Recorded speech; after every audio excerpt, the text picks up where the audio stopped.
Sony hits the end zone. Time to jack back into Battle Network.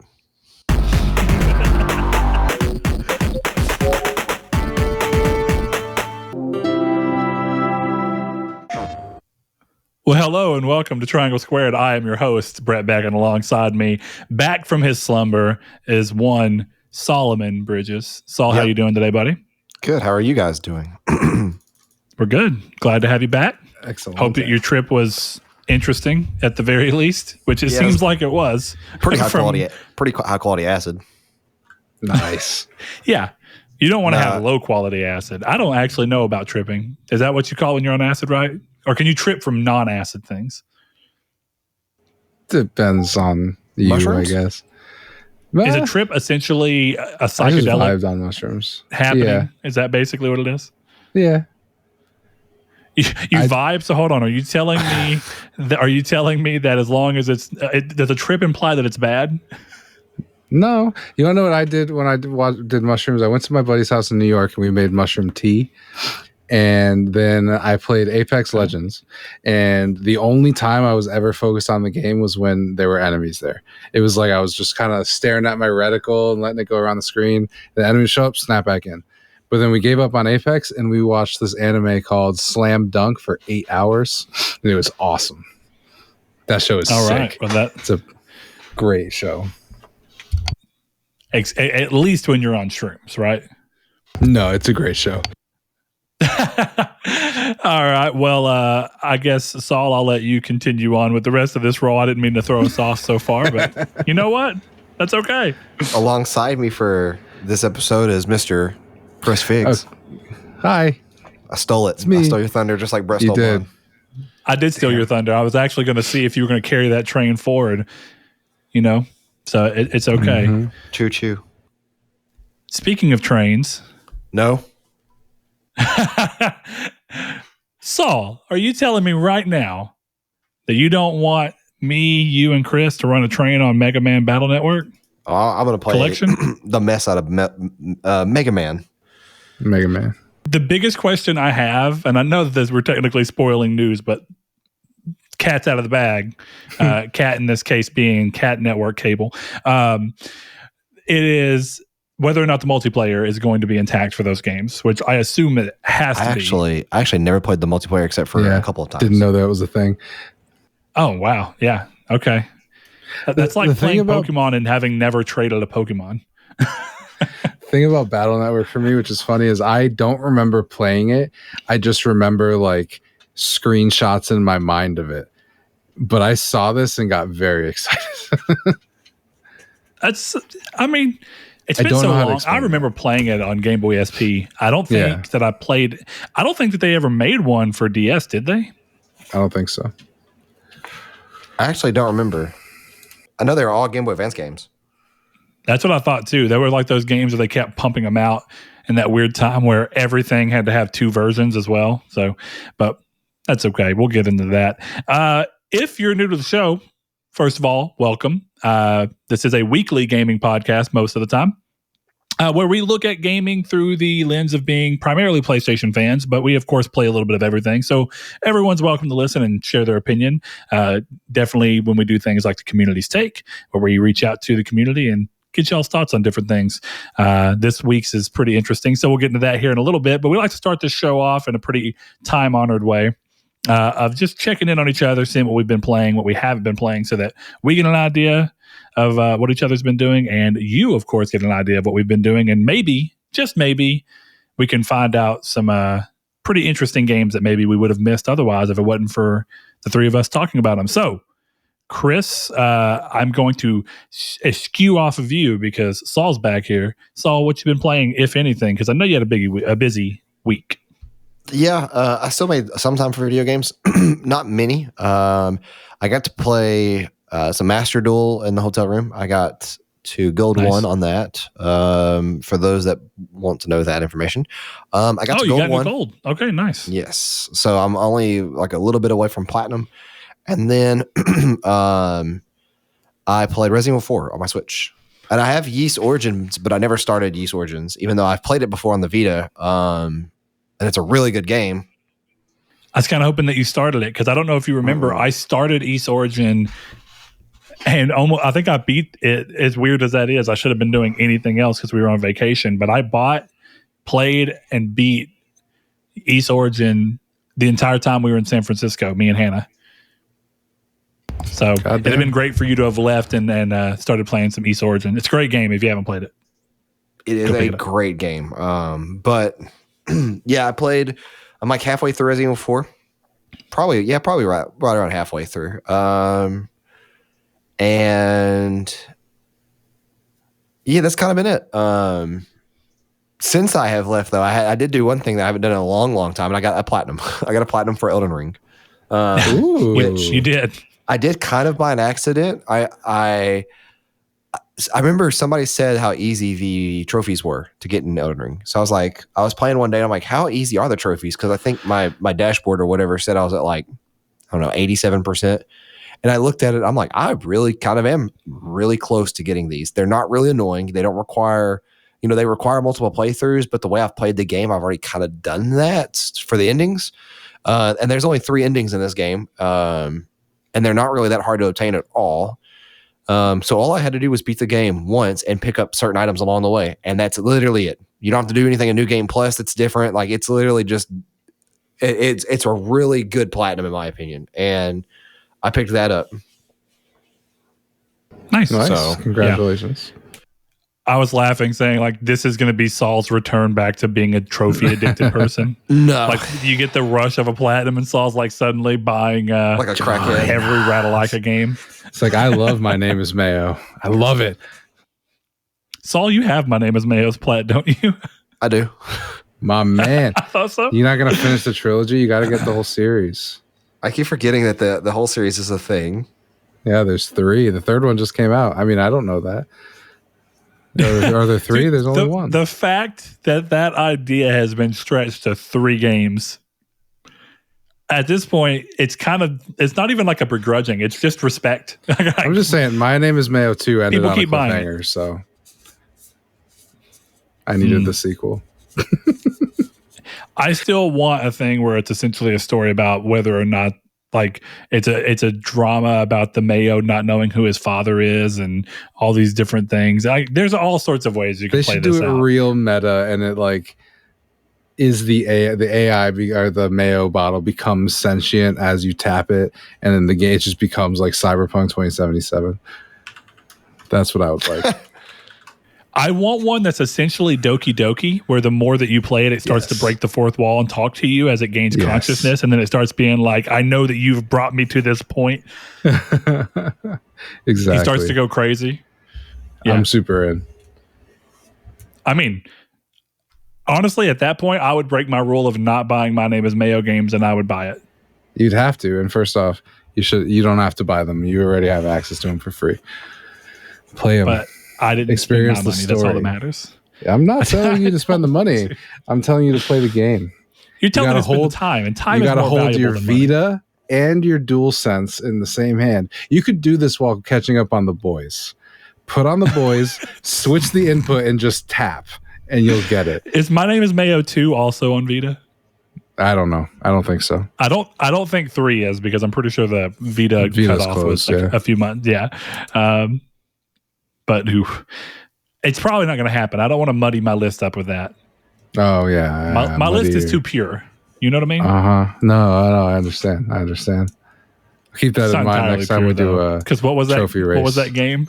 What, Coffin Dodgers? Most of the games I really enjoyed. Not Coffin Dodgers. Coffin Dodgers was not an easy. Like it wasn't a hard platinum, but it wasn't like the game where you just run across the road, which is the one I was talking about. Oh, that you downloaded. Road Bustle. That game sucks. That game sucked. It sucked. It was to the point where like literally trying the game got me the platinum. I didn't even try. I just played the game. Yeah, it was one of my quickest platinums. You were like, oh, it's really easy. And I was like, I'm going to try this game to see if it's even worth platinuming. And before I knew it, I had the platinum. Yeah. And I was like, what? This game blows ass. And I just got the platinum. You still got to play Pizza Delivery Boy Who Saved the World. So do you, Saul. That game is awesome. It sounds very cool, actually.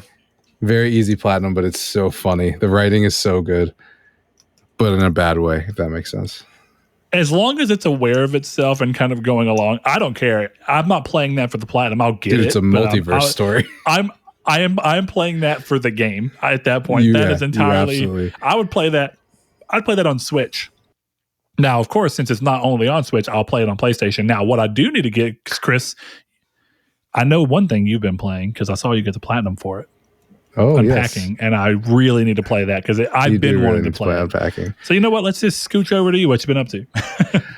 Well, I finished the platinum in Unpacking. That game is very good. It got a little tedious towards the end. Some of the houses are really big as the person's life continues, but that's cool. It was a great game. The trophies are pretty easy. It was one of those kind of like Mass Effect 3 where I booted Unpacking to just finish it, and it took me 6 minutes. I was like right at the end of the platinum and just hadn't done it. Oh yeah. Is it a guide? Or is it a platinum where you felt like you had to have the guide, or is it kind of a you're going to get it from playing it? You would have to know what the trophies are, I think, because some of the trophies like are very specific. Like the level wouldn't finish if you did the trophy, if that makes sense. Like some of them are like, there's one that's like make a tower out of the baby blocks, but if you leave baby blocks on the floor, the game will not pass you to the next level. So you wouldn't do it that way, if that makes sense. Yeah, I got you. Yeah. Okay. But no, it's good. I'll look at it. It doesn't seem like it's because I mean I know that the game is kind of telling a weird story, but it doesn't seem like any of the trophies would be spoilery. Instead, it would kind of be the a way out style where it's like all the trophies are just like random extra crap that you do within the levels that you're playing that have nothing to do with the story. No, one of them was like my favorite. Good. Do a math equation on the fridge with magnets. You know, there's no spoiler with that. It's just 1 + 2 = 3. Yeah. Well, see, I like that. First of all, does it check to make sure that the equation's actually right? Because I don't know. I don't think there's any letters or numbers other than 1 + 2 = 3. Yeah. Well, either way, what I thought, and I think that's cool here, but definitely in a game that's way more story driven, like A Way Out, that's more cinematically, more traditional story driven in the sense that it plays out like that, is that you get you can play that game without unlocking a single trophy. Mm-hmm. You could. If you just don't do the stuff. And that's kind of a bold move because, we're kind of at that point where trophies are kind of like mindless to a degree where you're going to get like a third of the trophies in most games from just beating the game. They're like, you beat chapter 5, you get a bronze trophy. It's like, okay. Yeah. I mean, I didn't do anything but play the game. But I think it's that trying to tap into the serotonin thing where it's like, if we give him a trophy, it'll keep him more invested in the game. It's that weird sense of reward where he's kind of like, oh, look, I didn't even have to do anything. That felt pretty good. Oh, hey. Yeah. Let's see. So Unpacking, I've been playing a lot of Nintendo Switch Sports. The game is really good. Very fun. Best story of the week. You had to go shit. You just took your Switch into the bathroom and won the bowling game. Yeah, that was pretty good. So when I realized the design philosophy behind the Switch is I had to adjust my body so I could throw a bowling ball while I was dropping a deuce. I have to think about the fact that I hope that after you won, I don't know. There's all sorts of things about the fact that there's like touching of the console. Like, it's the same problem of people being on their phones while they're in the toilet. Like, I'm like, I get it, but please do not like wipe and then immediately pick your phone up without like washing your hands. Like at some point, whenever it's time to get your business done, you set the phone down, you do the dirty business that you got to do. Then you get up, you wash your hands, then you pick your phone up. Because I finished the bowling game before. Or I continued sitting on the toilet after I was done using it to finish the bowling game so I could put my Switch away, clean myself up, and then go play more bowling out in the playground. Always, I have to tell everyone, hemorrhoids real. You have to be very careful about spending too much time extra on the bowl when there's no need to. I tell my daughter right now because I had them once and they weren't too severe, and I had one bad day at work, man, where it was when I still worked out in the warehouse and I had diarrhea the whole day. And by the end of that day, I kind of was like, something's up. I spent too much time on the toilet today. Something's up. And the next day it was like, oh, something's really up. It's not an ongoing thing for me, thankfully, but I'll tell my daughter sometimes, like I'll walk in the other day. She was like, I'm going to go to the bathroom. And then I was like, where's Kyrie? Like 7 minutes had gone by and I looked and she's just sitting in the bathroom on her phone. And I was like, are you done? She's like, yeah. I said, get up, put your phone down, get up. You can fuck around on your phone elsewhere. You don't have to be on the toilet to do that. Yeah. You know, I feel bad. The reason that most adults do that is because they hate their jobs and they're just like, I'm going to go take a 10-minute toilet break at work. Yeah. The first 2 minutes I'll pee and then or poop. And the next time I'm just going to screw around on the phone. Dude, I've had times at work where I've gone to use the urinal and I've finished peeing, clean my hands and been like, I think I'm going to stay in here a little bit longer. And I just go into a stall and then I'm in there for another 5 minutes and then I go back to work. Hope my boss doesn't listen to this show. I mean, I don't do that at work. What's that old dumb saying? Anyway, I've boss also gets a dollar, I get a dime. Yeah. What else have you been playing, Chris? Nothing. The only thing that I've honestly most of this week has been MLB 22, the show. I have been very stuck. Yeah, well, I was going for a certain card, which required me to play 300 innings. And I would call you. I would say that you're ridiculous for doing that. But considering that while we were on my vacation for my birthday, I bought like 7 packs of Yu-Gi-Oh cards, I have zero room to talk. Well, you didn't sit till so the last day I was like 50 innings off, which is about 6 games. So I would play a game in the morning, do something else, play another game. It took all day, and by the last game, I was like, "Oh, I don't want to do this." And then, of course, I unlocked the card, and I'm like, "Well, I got to try them." So then I played another game. But yeah, I've been having a lot of fun with MLB The Show. But a lot of it is because I've been very bored with other games. I haven't found anything that's really held me. Shredder's Revenge, which I didn't talk about last week, is one that I did play, and I haven't gone back to it since last week, even though I really like it. Well, I got to say, Bailey Robertson joined the Discord not too long ago. He's normally one who interacts with us on Bailey on the Facebook page. Damn. Anyway, he joined, finally made him one. And if I'm thinking correctly, I know he did join. I know that a lot of people are, back and forth on what they're doing. Yeah, R. Robertson. Anyway, point being, he joined the Discord and posted a picture of his platinum for it. And I remember that I was talking to you and you were saying that the platinum was just kind of tedious. So I was like, damn, look, he did it. It's not, I don't know if it's tedious. I think it just kind of depends on how much you like beat 'em ups. Like I like them enough to do a level and then play something else.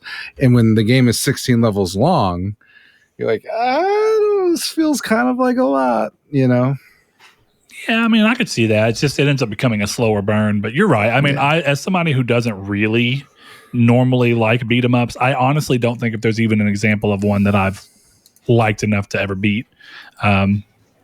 I could be wrong, but I don't think so. Dragon's Crown's the one that looks interesting to me.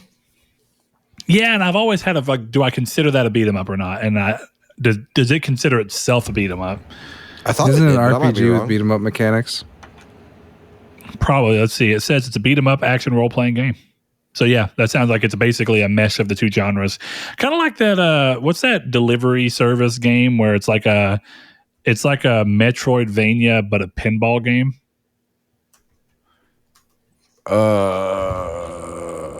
Oh, I know what you're talking about, but I don't know what it's called. It's something like it's Yoku's Island Express. Yes. And you're like a cricket or whatever, some kind of animal that can roll up into a ball. And it's essentially like playing Sonic Spinball. You remember how you could like control Sonic and then go into the stage, and basically it was a pinball stage. It's a little different, but it uses those same ideas, but it's a Metroidvania. And you're like delivering people packages. I don't know, but it looks really good. But point being is it's two genres that you wouldn't think of going together that kind of come together. So there's that, I suppose. But yeah, so, Saul kind of mentioned it as well. And I've kind of been in that same state as we've been talking about on the show. But this state of, like, for the most part, being disenchanted with gaming to a degree right now. And I think, Saul, I'm curious if you'd agree with this. So it sounds like maybe yours is a little more like you've been burned out and just in more general. But most of the gaming I've been wanting to do or have been doing has just not been, for the most part, AAA gaming. If that's like kind of the best way I can describe it, I guess, is like I don't feel like there's been a big game of any sort, any kind of big notable published game that has really grabbed my attention as of late. And I feel like the things that are grabbing my attention have been like Wolverine, a very old PS3 game, Infamous, a very old PS3 game, some stuff on the Switch as I'm playing Pokemon Legends Arceus, which is essentially a AAA Nintendo game, but still it's different enough that, yeah.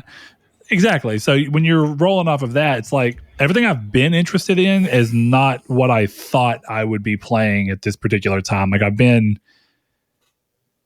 playing games, but nothing that's new has really been like overtly interesting to me. Almost everything I've been wanting to play has got some degree of age to it. Now, Pokemon's relatively new. I struggle to call Pokemon dated or older at all. It's within the last 6 months. That it came out. So, but I've been playing that, and I saw it today. My daughter was wanting to play her Switch Lite again, and I had been having her Switch Lite that I bought her for Christmas 2 years ago. Hardly anybody in the house played it. My wife has my original Switch, and she plays it some. I don't really like it. I think that the build quality on the original Switch is really rough. I think it feels bad. Battery life's not good enough. All sorts of problems. I think the screens on both of them are issues, but at least the Switch Lite has more reason to have its stuff. But anyway, I ended up buying the Switch OLED. And first thing I got to say is I agree with Blake, who I know was talking about recently getting one as well. And that's actually, Blake, you're the reason I even went the extra mile. I was like, you know what?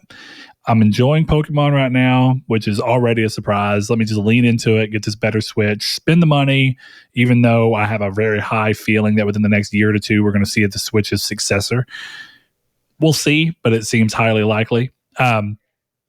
But the build quality on the Switch OLED is everything that the Switch should have been. It's got an actual usable kickstand along the entire back of the system. It's got exhaust vents directly under that. The system doesn't get hot at all. It doesn't creak when you kind of apply pressure to the Joy-Cons. It doesn't feel like a plastic toy. The screen is a lot more vibrant. It's not quite as vibrant and colorful and contrasty as the Vita's OLED for the original Vita model.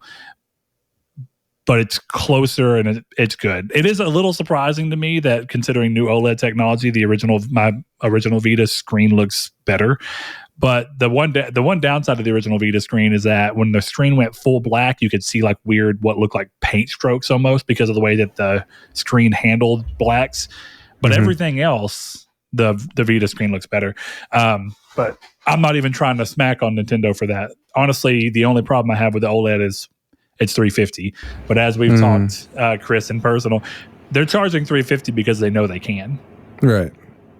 There's no reason in my head that shouldn't have just become a $300 Switch and the original Switch model got replaced by the OLED and it's the Switch OLED and the Switch Lite. That's what I feel like it should have become. But they're like, yeah, we could probably eke another $50 out of these people. And they did. They did. For me and Blake at the very least. So. And me, I have one too.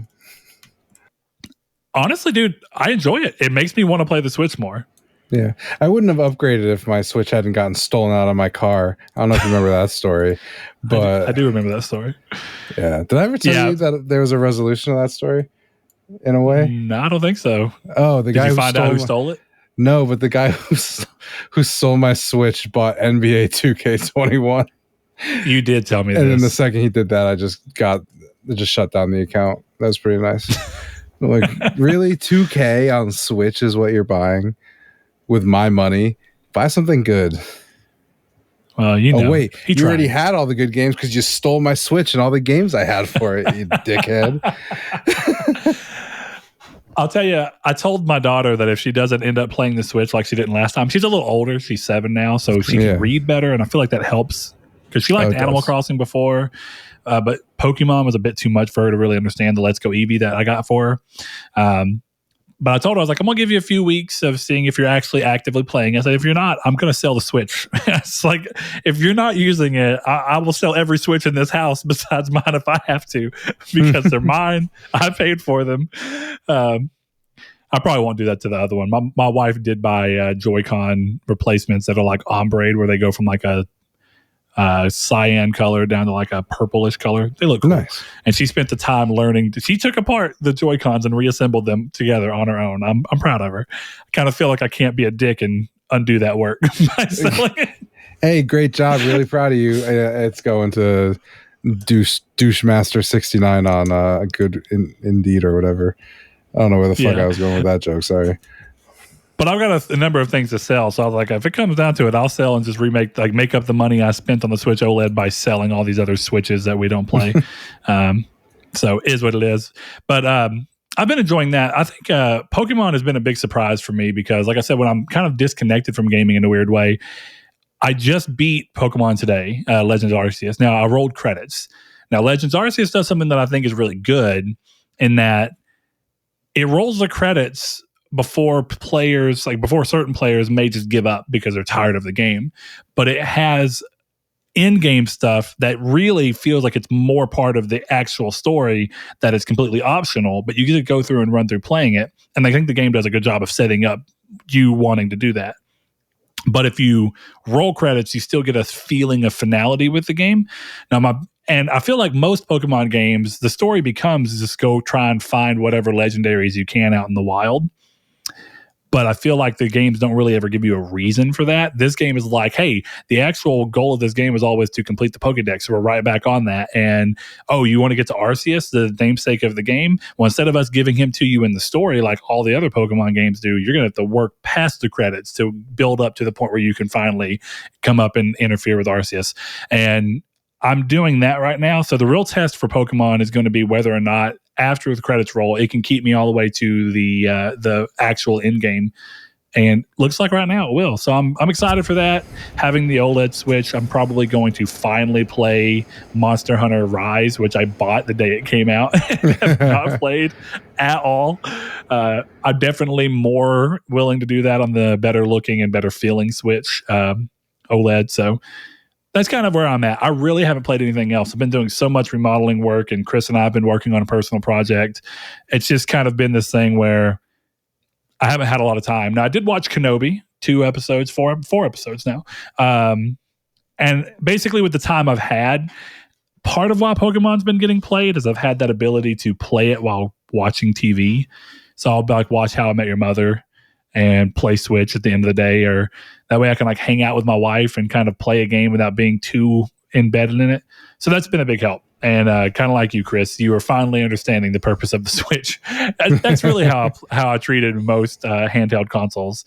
But it's nice to have a game that's pulling my attention in that direction. So, question for each of you: what do you think is the actual next game coming out? Like, not take Mega Man Collection out of the running since it's kind of like a re-release. What's the next new title that you feel like is on your radar as something that you think is actually going to pull your attention? Nier Automata, the end of Your Hall for the Switch. Did they announce it for Switch? Yes, they did. Oh, cool. Was that one of the things today? I didn't get to watch the whole thing. I kind of watched an update on it. I literally learned of this like 10 seconds ago. Nice. You get to play the best game of last generation. Yes, one of them. This man. Hold on. Hey, Chris. See if this wording sounds familiar. You get to play. Hey, Saul, you get to play the single best video game ever created. It definitely sounds familiar when you're talking about the right game. We're talking about Red Dead Redemption 2. We'll get into that. Ugh. Yeah, Red Dead Redemption. Exactly. Yeah, dude. It's coming to Switch. I would love to see that. I would buy it just to see how bad it looks. Panic Room, the people, I'm pretty sure that's who did The Witcher 3. No, it might have been Saber. I can't remember. Whoever did The Witcher 3 ports Red Dead to the Switch. They wouldn't even. Right. The problem with the Switch having cloud options is that nobody has any reason to want to port directly to the Switch anymore. You just go, we could just sell it on the cloud and make a little bit of money while we play the game somewhere else. Okay, yeah, we'll do that. But we'll see how it ends up being. So Stray for you, Chris, right? Yeah. I'm praying next month, right? July? July 18th or something like that. Dude, I have such high hope that game is good. It looks so awesome. It looks so awesome. Free with PS Plus Essential or higher? No, extra or higher. Yes, yeah. I'm ready to see what it ends up coming out to be. I would have bought the game, no problem. Me too. It's nice to get it for free as part of something. So my hope is that it's kind of like Bugsnax, where Bugsnax went PS Plus day one and was actually a fantastic game. So that's my big hope. Bugsnax was like my smash surprise of the year because I was like, it looks good and cute, but then it ended up being a game that I adored. Yeah. So Saul, Nier Automata aside, do you have a different answer, or is it literally just your excitement to replay something you've already played before? Honestly, I don't have any games upcoming that I'm excited for. That are close enough to warrant mention. Yeah, not at least off the top of my head. But that kind of goes into the whole thing of like I've been disconnected from gaming for a little bit, so it's almost like, I know what's coming out towards the end of the year, and stuff I'm excited for next year. But in the immediate future, Megaman Battle Network. Well, so you land on something that I've kind of been going through with this show. Almost every episode, I feel like I mentioned replaying a PS4 game that I've already beaten. Or a PS3 and that's game. a weird place to be, you know? Like, yeah, exactly. Like all I'm doing right now for the most part, outside of Pokemon, is just re-experiencing games I already knew I loved. Wolverine is something that was new for me, to be fair. So that's kind of like a new frontier on an old console kind of idea. But for the most part, I've been kind of like, I'm going to replay Cyberpunk. And I've been kind of at war with myself where I plan to do these games, but I can't bring myself to replay these games because I'm like, I've already played these and there's other stuff to play that I've said I wanted to play. And even though it's not immediately in my mind, I'm kind of like, why replay Cyberpunk when I haven't played League of Legends, The Ruined King? Why play this when I haven't played like Hollow Knight? I've never gotten the secret ending. Why not actually do something like Hollow Knight? I don't have the platinum in. It's kind of hard to be like, I want to replay Days Gone, a game I've done literally everything in. Oh, I'm going to replay God of War, a game I've done everything in. It's kind of like I have other things I could be doing that are newer games, and I don't know. I'm trying to really give the Switch a run for its an opportunity for a system I've kind of consistently crapped on. I'm kind of hoping I can change my opinion on that system. Well, if you play Monster Hunter Rise, or when you do start playing it, I'll play along with you. Okay, nice. Because is it pretty multiplayer friendly in the same way that World is? Yes. Cool. I'm good with that. It's phenomenal. Hey, Chris, you want to play Monster Hunter Rise? No. Well, out of curiosity, what is your favorite game of last gen, Chris? Persona 5 Royal. Followed closely by Days Gone, and then even more closely by Death Stranding. Yeah, but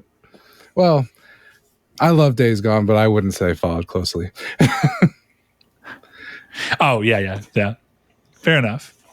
I mean, Days Gone is way better than Persona 5. I know I just made someone so mad for a game I've never played. I don't mean it. Dude, one of my favorite... Chris, I don't mean it. One of my favorite comments that I saw on the... I was browsing my homepage on Reddit today, and that's where I saw that Persona got announced for the Switch. And the top comment of that Reddit thread was... these Persona fans can finally play Persona. Oh, man. Yeah, we'll see what ends up coming. I think there's not like an immediate game that comes to mind, but it's like Crisis Core, I'm like so stoked to replay. And I replayed it last year, but I will play that game again in a heartbeat. So I don't want to immediately go to that.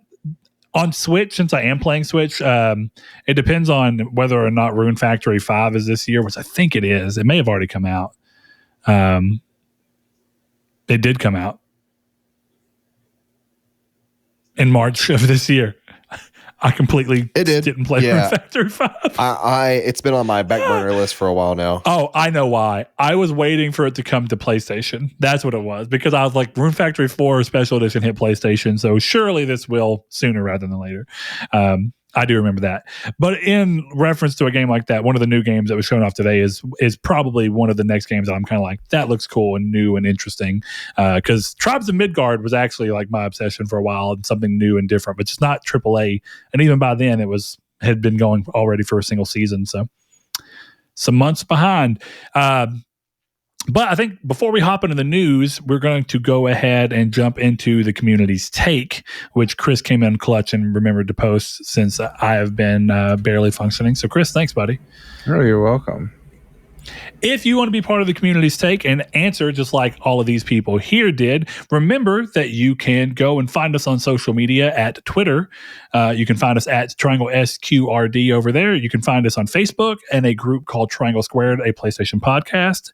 Ask to be entered into there. We'll gladly have you. Or you can click down into the description of this episode, be it on YouTube, where you can watch this show, or where the majority of you guys enjoy the show on podcast services, and click the link to the Discord where you can join the discussion and be part of our day-to-day conversations if you choose to, much like Bailey Robertson chose to do. But also, while I happen to have you here, remember that if you love the show and you want to support it, two things you can do to help us. If you're on YouTube, like the video and subscribe. Share it with anyone that you think might like it, or just share it in general and let people wonder upon it and see if they end up coming to it and enjoying it. If you're on podcast services that allow you to rate the show, please take the time, if you don't mind, give us a rating. Let people know what you like about the show so that we can get some more fresh faces in. We always like having new people and new thought processes come along so that definitely for the community's sake, so we can have more interesting conversations. Lastly, the second way that you can support us is by going to patreon.com/Nartech and giving as little as $1 per month, if not more, if you feel so inclined, to go the step above just giving us your time, which, as I said earlier, time is more valuable than money. So I wholly believe in that. But sadly, time doesn't pay for all the things that we have to do for the show. So for those of you who feel inclined, we appreciate the extra support. But going into the community's take, the question this week was, what do you think needs to change in the games industry? Be as positive or negative as you'd like. Rip the entire thing down if you must. And with that, you got a lot of answers. One of our patrons, Mark Schutz, says, digital prices being an absolute ripoff. Why am I being charged more for a download of a game than I am for a physical copy? Now, one thing to note before I continue, he is in the UK or somewhere within Europe. This is not really an issue in the United States where we are located, but we can sympathize with the position. Just throwing that out there for anybody who's listening and may not understand where he's coming from, but he says, and with physical, I can sell it and he can move on, because he mentions that there's no product to manufacture, no shipping cost, no profit for a retailer to account for. So why would he pay more? I think he's even arguing, why wouldn't he even play maybe a little bit less? Which is definitely a big thing for me. And Chris, I've mentioned plenty of times that if it wasn't for the fact that we game share, I would do as I've done for years prior and buy strictly physical games. But it's easier for me to do this digital purchase when I know it's not really my money on the line. So it's not so big of a deal. But for people who do have their money on the line, you and Saul are both people who have really kind of dedicated to the all digital. So two questions. If you were in a situation in the US where digital games were often more money than their physical counterpart, do you think you'd go all digital? And secondarily, do either of you think that digital games need to be cheaper because of the fact that there is no actual physical product involved and none of the costs that come with making that physical product? Chris, what do you think? I mean, no, right? Like, because you're talking about relationships and you're talking about value. Those are two important things to maintain. But physical is cheaper than digital. So, like, I almost think this is the opposite. I mean, you can order a discounted Amazon thing off another country's website. So, I mean, the principle probably is about the same. You know, that when Amazon does this, I get cheaper games off Amazon most of the time. Half the reason I have a disc PS5. Sorry. You're saying from a physical standpoint, right? Yeah, I'm saying that physical ends up being less expensive than digital anyway. I think this argument kind of falls by the wayside when people are willing to pay a switch tax. It's the same thing. You're paying I don't have to get up from the couch and change the disc tax. You're paying for Sony's relationship with Walmart at that point, and then you're paying just for the value of the product, right? Like if you could, the value of God of War changes if I can buy it for $30 digital or 60 physical. You know what I mean? And I think that's an important thing to maintain. That's brand value, Sure. Would be nice. I'd love that, but no, I agree. Especially with what he said about like switch tax. I will pay a premium to be able to watch TV and sit on my couch while I play a game, even if it's a game I paid for before. The same goes for like I will pay a premium if I can play this game on my PS5, even though I've played it on my PS4 or digitally. I'll pay for the fact that I don't have to get up and go buy it. I'll pay for the fact that like with us, we stood in line to go get Spider-Man, and I came home only to install the game the same as if I would to download it almost. And it took just the same amount of time. And the only thing there that made it any kind of a memorable experience was the fact that it was a midnight launch with friends, which I could have gone and still bought the game digitally, had it installed on my console, and just went for the fun. Yeah, true. So it's this weird, thing of like convenience. But I will say that with that convenience, I typically end up waiting for sales anyways. So like it's really rare for me to buy a game on launch, at least lately. And when I do, it's a game that I know I'm going to enjoy and spend time into, so it's already worth the $60 for me. And if it's a game where I have any doubt in my mind if I'm going to enjoy it or not, I get it at 40 or 50 or 30. I get it at a discounted price, whether it's digital or not, because it's always going to be digital with me. Well, and it kind of sounds in an interesting way. You're kind of coming back to what I've already said a few times, even though it's a different conversation. But this idea about time being ultimately more valuable than money, and that while you may be spending the same amount, or in the case of Mark, potentially more, it's easier pill for us to swallow because it's not typically more on launch at the very least, right? If you're making the decision on day one, you're typically not going to find the game digitally for more expensive than the physical version. But what you're saying is basically for the time that it would take for you to go to GameStop and go to these places or wait for your copy to come in, whatever it be, you can save time by essentially buying, even if it's at the same price, a game, and then the time that you save over and over by not having to worry about where it is and locating it and keeping up with it. Speaking of which, I need to get Metroid Dread back from you. Yeah, you do. I have it in my Switch case. Odd conversation, but yes, I have the case and not the game, and I forgot about that. And I went through, I was like, I can finally play Metroid Dread and maybe like it this time. But different conversation. Point being, though, is that you are willing to spend more money, or at least the same amount of money, for something that you may not technically own to the same degree because of the value that you find with something that's not actually monetarily based, time, which I think is interesting. I can understand why people end up in the decision to buy digital. And I would be lying to say that since I've started buying overwhelmingly digital with Chris, and Chris and I game sharing, that there's not convenience.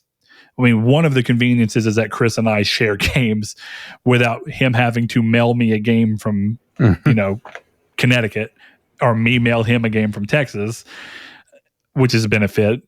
But also the fact that I can just be like, okay, now I want to play this game, and I don't have to get up and put a game in my system or do anything. I just go download it, do whatever I want to do, and then switch to and from it. So there's all these weird ways where you get time back and convenience back. So I can understand that, but I'm still, I guess this part of me, and I don't know that I don't even know if I want to call it materialistic, but I guess technically it's a form of materialism.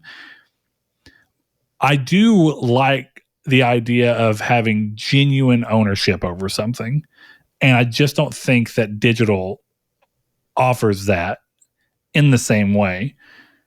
So if it was a completely decision of my own and it impacted no one else, and there wasn't some, outer person for me to think about, I think 99% of the time I would stay physical, and the only time I would really stray from that would be a lot like whenever I bought Mirror's Edge Catalyst for $5.99 on sale and adored it. Absolutely loved the game. And part of me wishes I would have bought it physical because I enjoy the game. But like that $6 versus going and finding, and eventually it was free, but I bought it for $6. But you have the thing is like the $6 was probably worth spending the $6 for the not real ownership was probably worth me trying to track down a used copy, drive to the place, get it, pay more for it. Or even if I bought the same, I had to spend gas and time and energy to go do that. And it might have had a deed-up case. Worth it. Yeah, exactly. There's all sorts of aspects. You run the risk of putting the disc in and the disc not working. How often do you have a digital game not work? It's pretty. I don't think I've ever had that happen outside of typical DRM related stuff. But I think the thing is, the more I sit here, not to cut you off, but the more I sit here and think about the question, is it's kind of only relevant in the first 3 weeks of the game's release, right? Like this is only a relevant question if you want God of War on release date. Yeah, because in 3 weeks there's going to be a sale where God of War is $45. Yep. So I kind of feel like what he's asking for is already happening. It's just not happening on release day. Yeah, which I mean, we live in a culture, no matter where you are, partially because of the internet, of fear of missing out. And I'm not even saying that Mark is necessarily describing that that's something he's feeling, but fear of missing out is followed very closely by just the feeling of with all of this, everything should be at my fingertips, but in a still somewhat fair way. So lamenting the fact that you're having to pay, in his case, a premium more for digital, despite the fact that there's inherently less physical value because of the way that it is. And physical value is not even the word I'd use. It's less ownership value. And it just comes down to how much you really, what does ownership mean to you? Is ownership in the sense that you have the access to a license that allows you to play a game? If that's your okay of ownership, then that's cool. But for some people, they like the idea of, well, here's my license, but I can do with this license what I want. So I've often been a proponent and said that my ideal digital situation would be that in the long run, Chris, you and I wouldn't even need to game share, because essentially I could have my account and have my system set as my primary, you yours. And then what we can do is when you're playing a game and you're done with it and you're like, hey, this game is awesome, I think you'd enjoy it, you just send me your license and I borrow your license because you own it and you can let me borrow it and you can set how long I keep it, or you can do all sorts of things. That would be my ideal hybrid, is to make it to where it's digital and it comes with all the benefits of digital, a lot less physical waste and a lot less waste of space within your house, but you still own it. But we just don't. And that's okay. I mean, it's something I'm willing to let go, but I can understand why people don't want to. But going back to the idea of urgency, even without fear of missing out, we're in a day and age where there's a feeling that, I should get to do the things I want when I want without being punished for it. Mm-hmm. And in this sense, paying a premium does feel a little bit like I'm paying more than if I got a physical. But, as we've discussed, there's a lot of ins and outs as to what makes that. It's a very personal value test. Yeah. Is the best way I can say it. Next thing he says, there's a few people I think that kind of agreed with this, so we'll kind of lump all those together. He says fanboyism needs to disappear. It's just sad and gives gamers a bad name. No wonder people outside of gaming still think it's a kid's thing when they see some of the comments about games and consoles. And down further, Awesome Dave 1337, one of our newer patrons, thank you. He says, I just wish people would shut the hell up sometimes and let people enjoy what they do. No more console wars or fanboy malarkey. So definitely some love behind that. And I think over on the Facebook we had one more that was kind of mirroring that, or at least I know he carries that sentiment, which is Blake Popst. You don't say. Go ahead, Chris. No, I'm not going to do it. What? Nope. It's okay. I don't want to get in trouble. The ghost of Blake Popst. Yep. Ooh. I know. We know what we're really skirting around. And Blake knows what we're really skirting around. He's definitely a boy. And I just turned off my fan. So anyway, Chris, you want to grab some more off of the Facebook, or do you have it open? Ooh, I don't have it open, but I can go there. No, you go ahead. I'll take over Facebook if you'll take over Discord. Sure. Because there's some other ones in Discord. What I'll do right now, though, is go to the Ghost of Blake Popst, and he says, unrealistic option, no more exclusives. Realistic option, free online gaming, especially Xbox. Make free games free to play, you bastards. They still haven't done that. That's pretty bad. They announced that they were going to, but it has not happened yet. Said they did. They were going to when they tried to raise the price of gold. Yeah. Dude, what a move. Oh, what a move. Philly Spency. Oh, sorry, guys. We shouldn't have rose the price of gold. And also, we're going to take it back and we're going to make free-to-play games under the umbrella at a later date. Eventually. Which leads... And this is technically a little bit of an off thing, but it leads to something that we were talking about where some of the things that go on in the gaming industry are so weird because, like, people talk about, like, one of the things that was happening in the Discord is, I don't remember exactly how we got there, but we got to the topic about DRM being an issue on consoles and how they're dealt with and how Xbox kind of bungled that. And then there was this thing where Mark and I think someone else was kind of saying that they think, and I know some other people thought this too, that Sony was originally on board to also be no used games without buying a bummer license and all those different things. And that whenever it went down so bad for Microsoft, Sony had the advantage of being able to see how bad it was and reverse decision before they went on stage. And the reason I don't think that's true is because of things like this.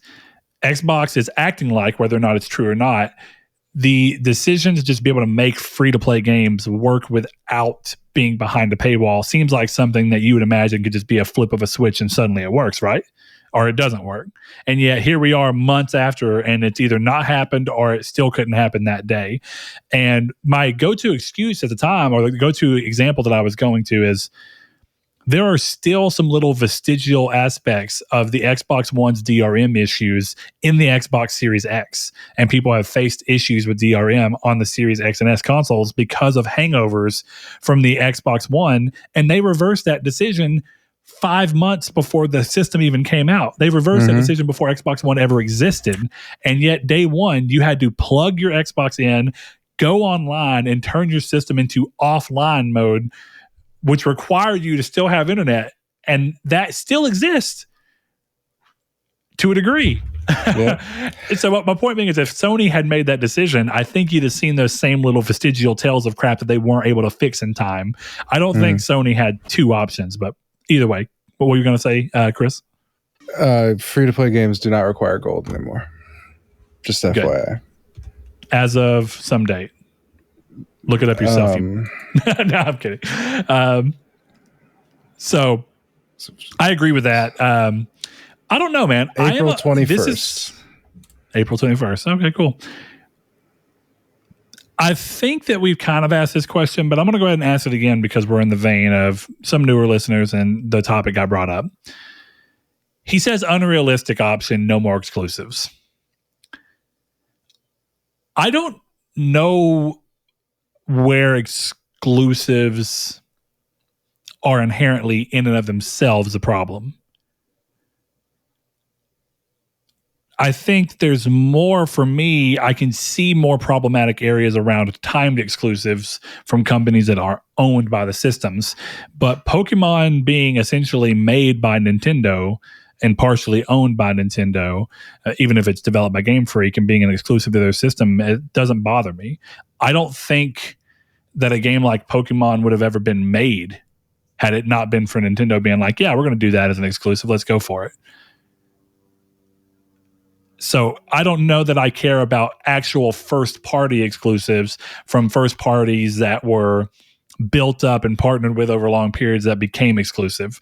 I think that the water gets a little muddier in modern times where people feel like Bethesda is a good example, but Microsoft is just buying up existing companies and existing games and making them suddenly exclusive. I can see how that's a little easier to be like, hey, that's BS and kind of dirty. But I don't see how Sony making the Gran Turismo team and being like, yeah, Gran Turismo's our game, and if you want to play it, you play it on PlayStation. I mean, I don't see how that's an issue. Take Gran Turismo out of it. Even Spider-Man, they made it. Yeah. Like, why would it be somewhere else? Yeah. And kind of weird, right? Because like at that time, they didn't own Insomniac, but Insomniac was essentially a de facto first-party studio. For all intents and purposes. Yeah, and now they are a first-party studio because that's how that relationship works out. So I don't know. I personally don't agree with that because I'm going to continue to extend that. I don't think games like Fire Emblem Three Houses exist without someone being like, or let me say this. They don't exist at the quality level that they're at without a company being like, we're willing to potentially lose money to get an exclusive on our system so that we can convince people to play our system over someone else's. Bayonetta 3 would not exist without Nintendo just being okay with losing a little bit on that title so that they can convince people to come get a Switch. Exactly. And I don't personally think that to be an issue. Saul, do you think that that's an issue at all? I mean, no. I can see what somebody would say of like permanent exclusives not existing. Like with now, like we see companies kind of sharing exclusives after a period of time, like Spider-Man going to PC and stuff like that. Yeah, but sure. Yeah, some brands need identity to a degree. That's actually the best way to word it. And I mean, it's kind of what I was getting at, but yeah, you're right. If exclusives didn't exist, then Mario is not synonymous with Nintendo necessarily. Yeah, and that's weird. Zelda's not. That association gets made with the console more than the people who produce it. I mean, when people think about Call of Duty, there's plenty of people who don't even know that's Activision. Yeah. But if Call of Duty was made by PlayStation and was always a first-party game, you'd be like, Call of Duty, bro, that's PlayStation. And that kind of did happen with the marketing deal. But yeah. Maybe this is a topic for another time, but I like exclusives, but that's also because I don't inherently think fanboyism is a bad thing. I just think when it's obnoxious, that's bad. I agree with that statement 100%. I think fanboys are the lifeblood of why consoles can work day one. If fanboys didn't exist, consoles would have to take forever for the casual audience to want to adopt them. And I think that there's a good thing to people being fervent, like, oh, I'm hyped for PS5 versus the people who are going to buy a PS5 2 years down the road. Yeah, I said it talking to you before, but like, I think you're a fanboy. I am. Absolutely. Yeah, and I know. That's why I make the joke Blake is. Like, he is. We all are. It just happens. So, like, but we're not obnoxious assholes, tweeting at Phil Spencer to kill himself because he bought Bethesda, right? That's a different level of being an obnoxious fanboy. But I think just being like when Sony buys a company, like as an industry shaking thing, I'm like, oh, that might not be great. But Sony buys Rockstar tomorrow, and I'm gonna be like, that's fucking sick. Hell yeah. Let's go. But like, yeah, it's not a good thing for the industry, but I'm also going to know that the console that I play on all the time is going to have Grand Theft Auto exclusive, or probably not Grand Theft Auto, but some Rockstar game is now a game that I get to play on my console. And it has nothing to really do with someone else not being able to play it, but I know I can. And I know that's just one more thing to get me hype at a Sony show, where Xbox fanboys, when they bought Bethesda, that's like, Let's go. The Xbox Bethesda show. Let's see it. All our games look like garbage. That's cool. But like, yeah, no, your point stands though. Yeah. For people who are excited about those things. And that's a good way. It's kind of like what we talked about a few weeks ago with this idea of people seem for some reason for online discourse for moments like this. And I'm not, just to clarify, talking about anyone who brought up fanboyism in our response, but some people view this as like it's not okay for people to be selfish with their gaming, like for what they're happy about in gaming. And I think that's entirely okay to be selfish. Like I talked about a while back, I think that you can simultaneously be hyped that Sony bought Rockstar while also thinking that it may be a little worse for the industry as a whole that Sony bought Rockstar. Yeah, like I'm not gonna. Those don't have to be mutually exclusive ideas; they can exist together. Mm-hmm. I'll be open and honest with our audience here. Persona 5 coming to Xbox, I was like, that kind of sucks.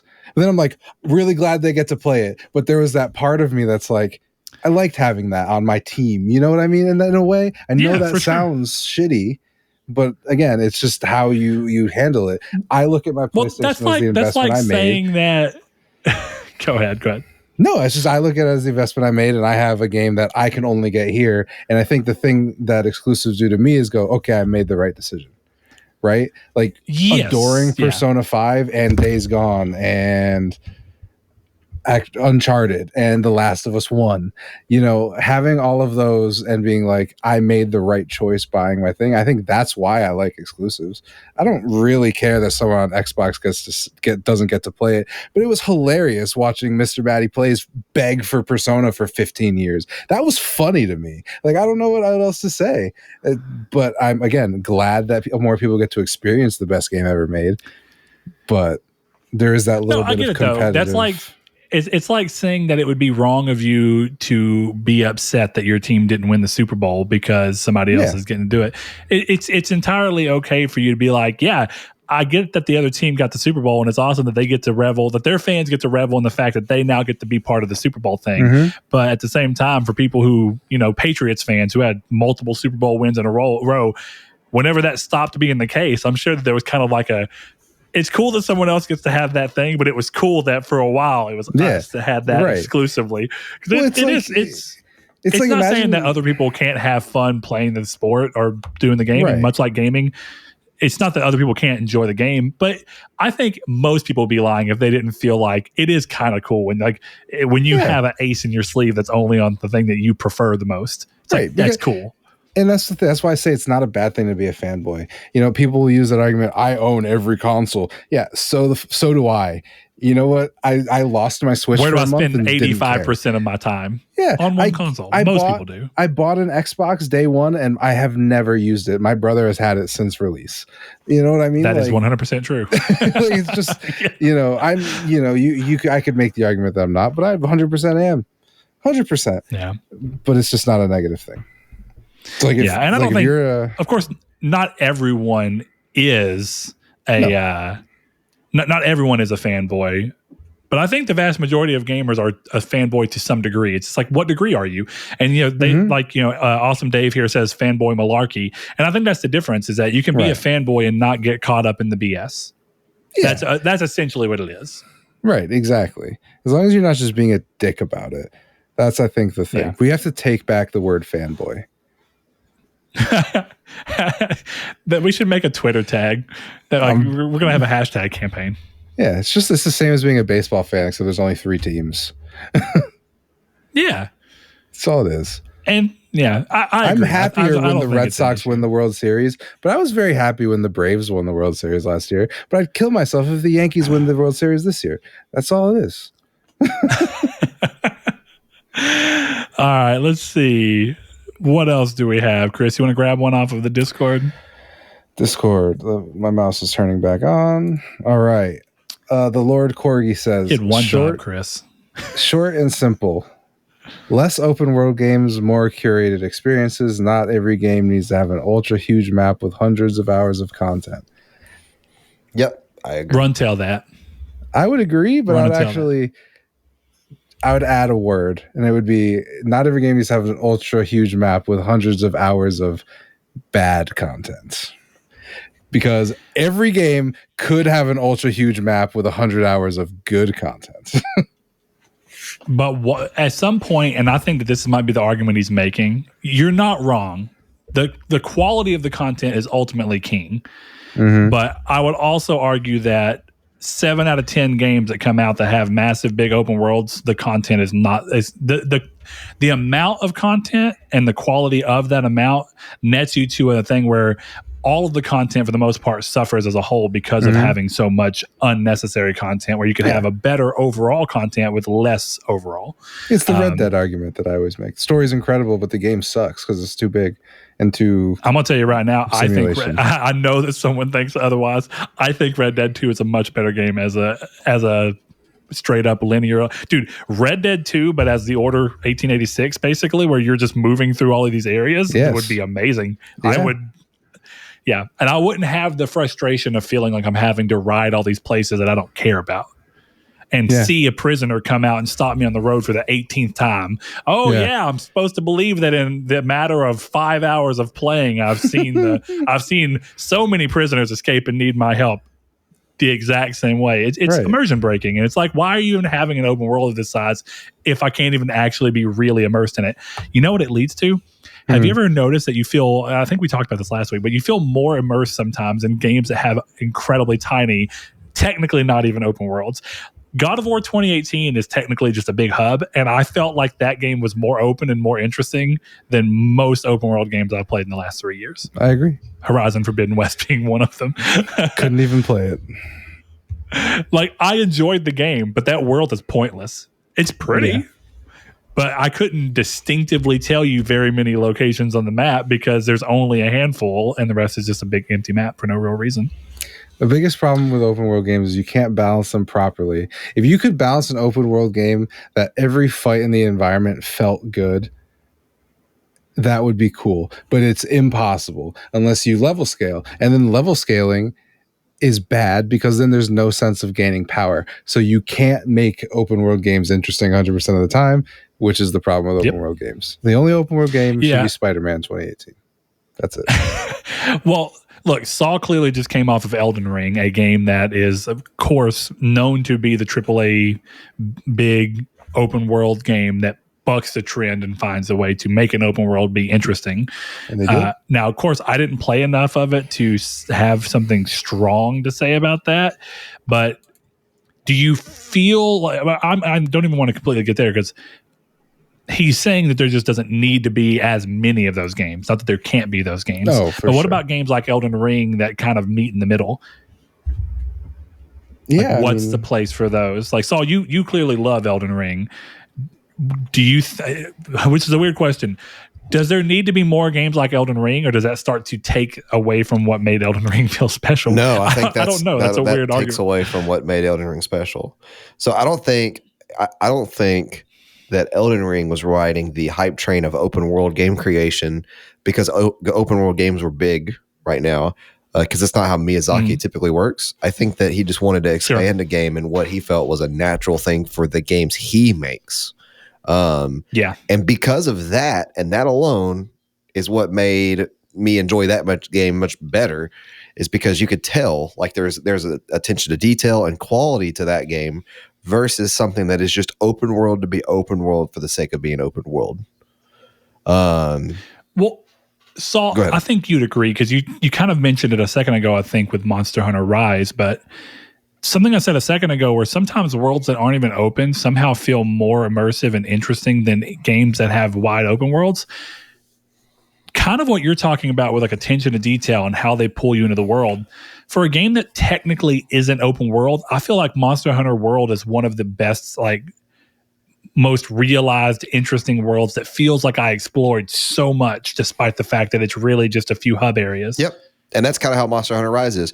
Monster Hunter Rise is really, it does hub worlds great because it's like Monster Hunter World. It's not open world, but it's segmented, but it feels open world because the attention to detail in that world is so great. You played some of Arceus Legends, right? Yes, barely though. Okay.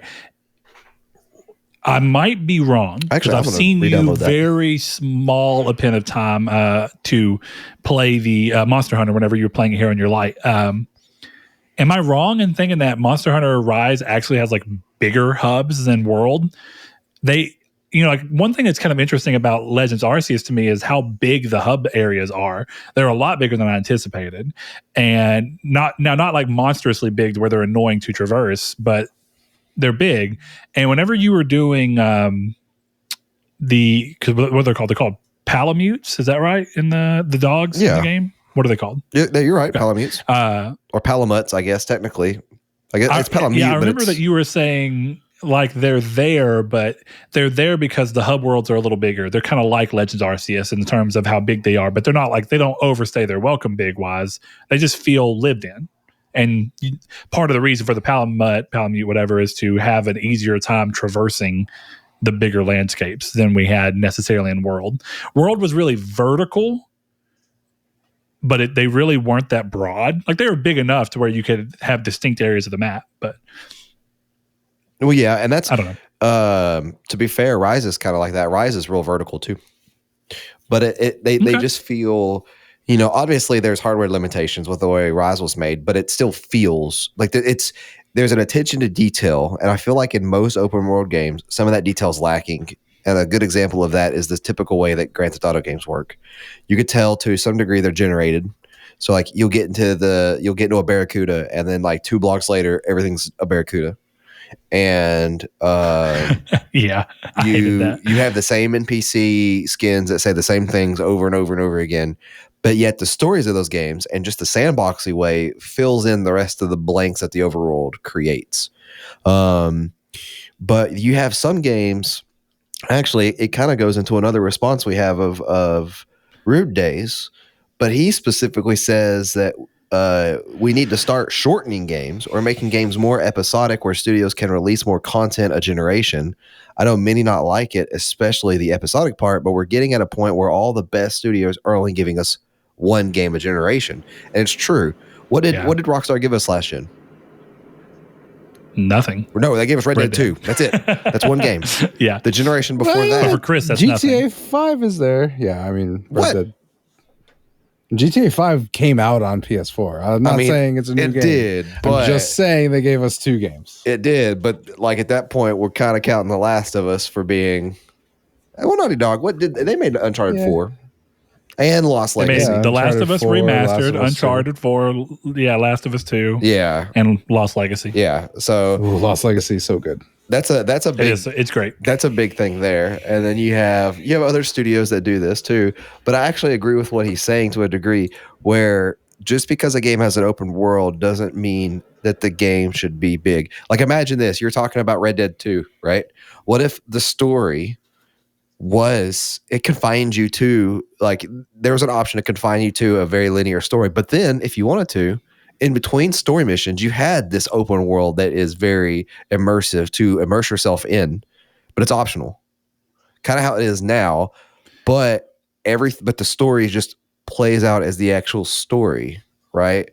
And through that, I kind of get what you're saying. Yeah, like traditional Grand Theft Auto games. When you think about it, traditional Grand Theft Auto games are very point A to point B to point A to point B, right? And their open worlds are not immersive like Red Dead's are. They were for the time, but Red Dead 2 kind of did something on another level with the things that it tried to accomplish. And imagine if being Cowboy Sim. Yeah, or just in real life, just a general sim. Like it's not bad from what I remember from playing it, but imagine if that was optional, and imagine if you could just experience a story in just a single go. Like I think I was watching a review, or not a review, but a discussion about The Last of Us, and it might have been Nakey Jakey. I forgot who it was, but they played every single combat encounter in The Last of Us 2. Apparently, like you could replay all the combat encounters in The Last of Us 2.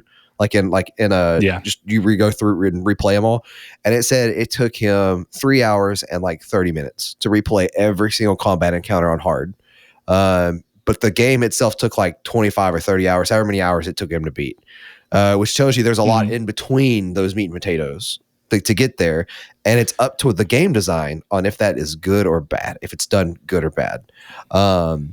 And you have games like, Red Dead Redemption 2, massive open world games that try to tell a AAA story. And how is the disconnect between the AAA or the massive open world that there is and the AAA story? And does it feel like it's too big for what you're trying to accomplish? I know people personally who have said that they cannot play Red Dead 2 story because they feel overwhelmed by the open world. And that's a problem that we've had in our Discord that I've seen people say. I've seen people say it on Twitter. I think to some degree, like Chris, is that kind of an issue you have with it too? I don't know. I know we've talked about it before, but I don't remember your full issues with it. Like, so did the my big open issues world with Red impact it? Dead? No, I think the open world is probably maybe the only part of the game I actually enjoy. The problem is the sim aspects. It had weird checkpointing. I think the game and the characters move far too slow. But dude, it was that really game takes forever to get going. It does. Yeah. It takes 4 hours to get out of the. Well, maybe not 4 hours. More like 2, maybe 3 to get out of the snowy Dude, area. the first 2 chapters are so slow, painfully slow. I do agree They with are. what he's saying though, with what Rude Days is saying about shortening games, because I don't think every AAA first party game should be a 40-hour or 30-hour story, and I think that's been a thing. I agree with that. There's been a thing we've been seeing a lot lately, where like with Spider-Man is one I will always hark back to what me and Brett have said of like Spider-Man's story was just a little too long for reasons that shouldn't be. For the weird pacing issues that slow it down. A second ago, you were talking about how like what if Red Dead found a way to separate its story and open world and still have it there?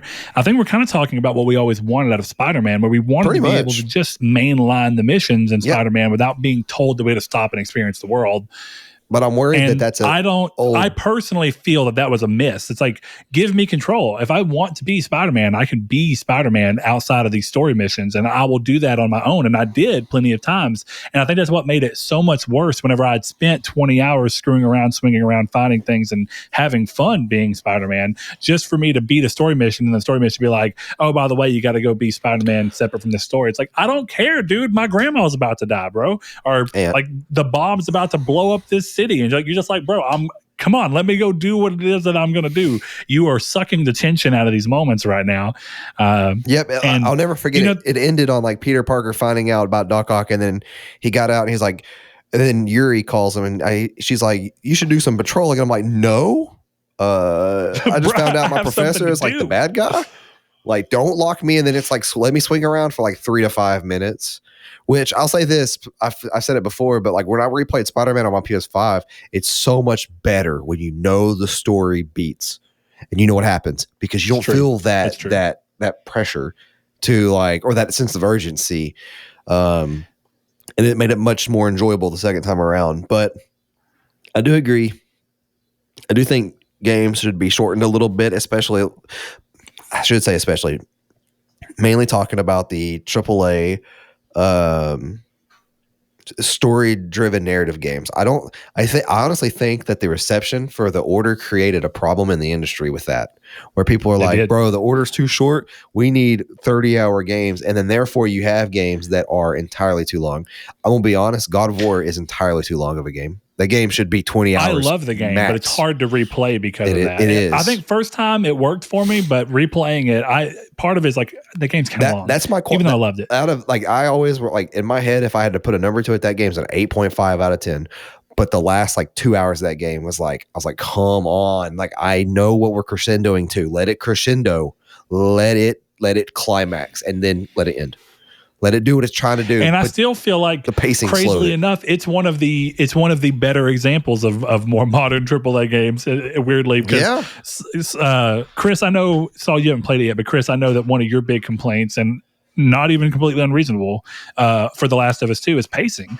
And a lot of that pacing comes down to the fact that it seems like they just had to find a way to make that game 30 hours when it didn't need to be 30 hours. Yeah, if someone, and once again, I don't know how accurate this is, and I don't want to misquote or missay who it was, but like if it was like Neki Jaku who said like this game's only like 3.5 hours or 4.5 hours for the combat scenarios, and then the rest of the game is like 25, right? Like that. So that's filling in like what is that game filling in? Like, how, like at that point you have me thinking, how long are the cutscenes? How long are like the open world segments? Are the open world segments worth it? Like, or not worth it, but needed?